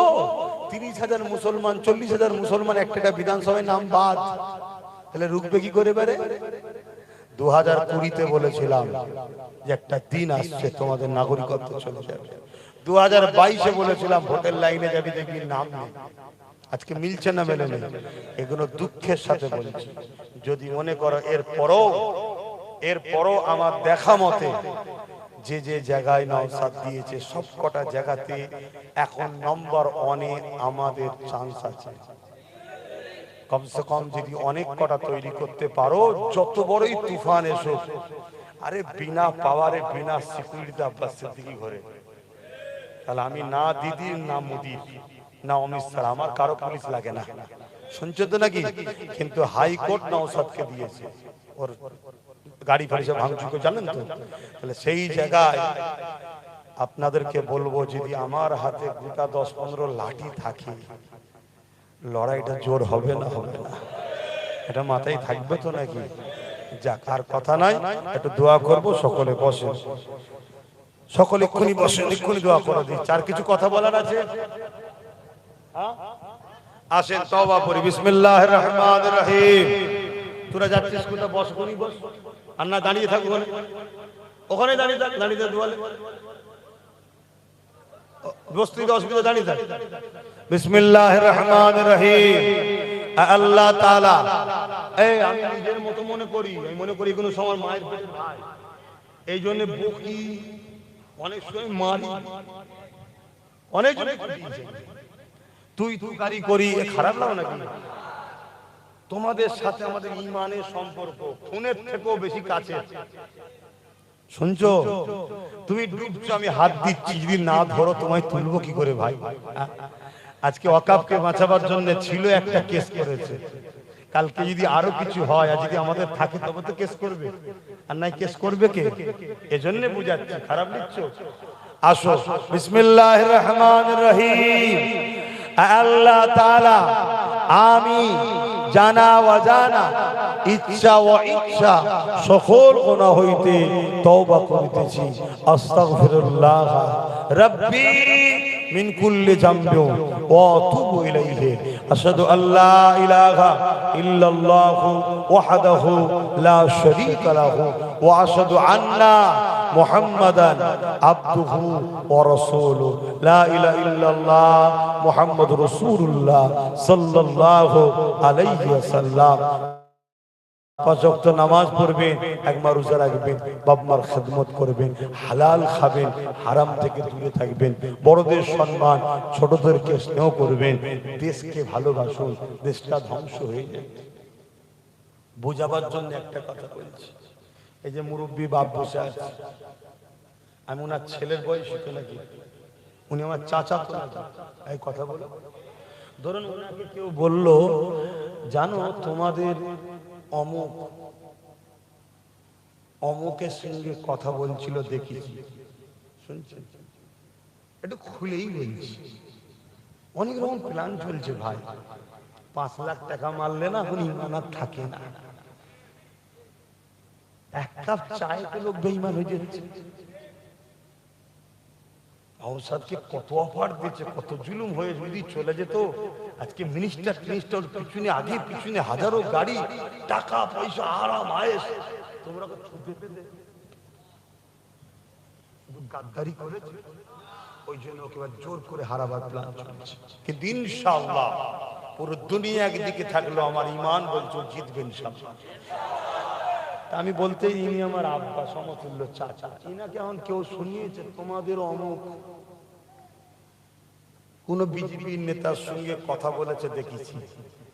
আচ্ছা, ইনি যদি সত্যি আমাকে ভালোবাসে, এসে কি বলবে, এই এদিকাই তোরা, শুনলাম নাকি আমার কথা বলেছিস, খারাপ সত্য না মিথ্যা, এটা কিছু আলোচনার দরকার আছে তো নাকি? তা না করে উনি মিডিয়াতে বলছে, জানো, তাহলে জানতে হবে উনি আগাগোড়ায় আমাদের উপরে দুশ্মনী আছে না? দুশ্মন যখন কোনো কথা বলে, সে কথাকে কি বিশ্বাস করা যায়? আল্লাহর নবী বলেছে, শোনা কথা মিথ্যা হয়। কিন্তু ব্যাপারটা কি জানেন, কি বলি বলেন না, আমাদের কাদা ছোড়াছুড়িতে সিলসিলার না ক্ষতি হয়ে যায়।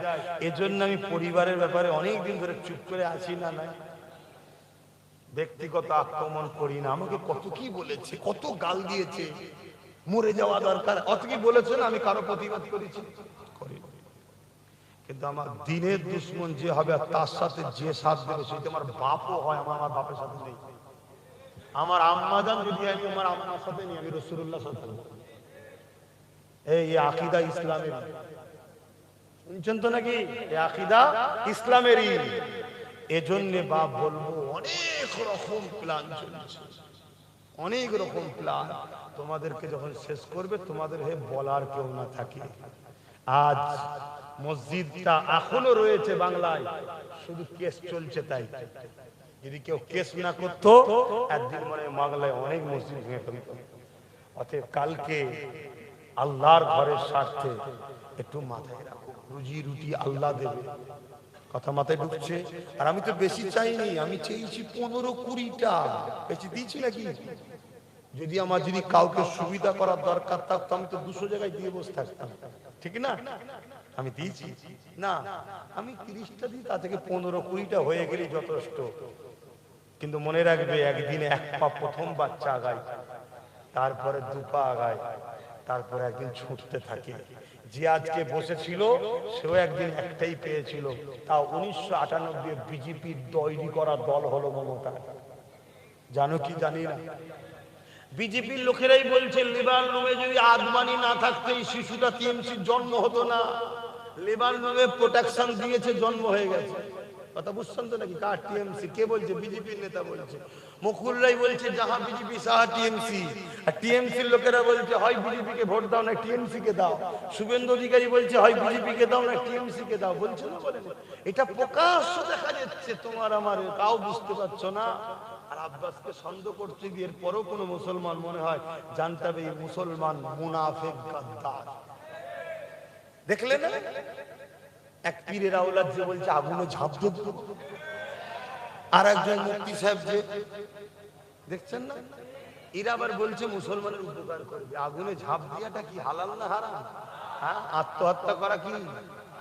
তাও কার কথায়? আল্লাহর কথাই নয়, নবীর কথাই নয়, ইসলামের দুশমন একটা জাহান্নামীর কথা। এই জাহান্নামী কদিন কি ফতোয়া শুরু হলো, জাহান্নামের কুকুর বলবে কেন? হ্যাঁ, আরে কোরআন বলছে উলাইকা কাল আনআম, মানুষের মধ্যে কিছু মানুষ আছে যারা হাত দিয়ে জুলুম করে, পা দিয়ে অত্যাচার করে, জবান দিয়ে ইসলাম বিরোধী কর্মকাণ্ডের কথা বলে, তারা হলো মানব সুরতে উলাইকা কাল আনআম, চতুষ্পদ জন্তুর থেকেও নিকৃষ্ট। চতুষ্পদ জন্তুর নাই, সরি, উলাইকা কাল আনআম, চতুষ্পদ জন্তুর নাই বলেই আল্লাহ বলছে বল হুম আদাল, তার থেকেও খারাপ, কুকুর শোরের থেকেও খারাপ। আল্লাহ কে বলছে? আল্লাহ বলছে কোরআনে। তা যে লোকটা 3000-এর উপর লোকের ঘর ভাঙলো সে জালিম নয়? তুমি বলবে আমায় ভোট দিইনি তাই ঘর ভেঙেছি। কোন শরীয়ত আছে ভোট না দিলে ঘর ভেঙে দিতে? আর ভোটটা ধরেন কে দেয়নি বা আমি দেইনি, এর বাচ্চা কি দোষ করেছে? আমার বাচ্চা কি দোষ করেছে? ঘর যখন ভেঙে দিলি বাচ্চা কোনো কোথায় যাবে? কথা মাথায় ঢুকছে না? ঢুকে নেই। হ্যাঁ, কত সব বেরিয়ে পড়েছিল বিরুদ্ধে, কিন্তু সেই সব দালালগুলোর মধ্যে মসজিদের হয়ে কথা বলে। এই রিসেন্ট আগে আমার রাজ্যের প্রাক্তন মুখ্যমন্ত্রী মমতা ব্যানার্জি কি বলল? মসজিদে মসজিদে জুম্মার দিনে সাম্প্রদায়িক কথা যেন না হয়। এই মমতা, তুই হলি সব থেকে বড় সাম্প্রদায়িক, আমরা সাম্প্রদায়িক নয়। আমার ইমাম সাম্প্রদায়িক নয়, আমার আলেমরা সাম্প্রদায়িক নয়। কেন? কোরআন সাম্প্রদায়িকতাকে ভাঙতে এসেছে। মানব বন্ধনের নাম হলো ইসলাম। জোরে বলুন সুবহানাল্লাহ। তুই সাম্প্রদায়িক, তাই তো তুই নিউ টাউনে মসজিদ করতে দিলি না, আর আমাদের টাকায় জোর করে মন্দির তৈরি করছিস।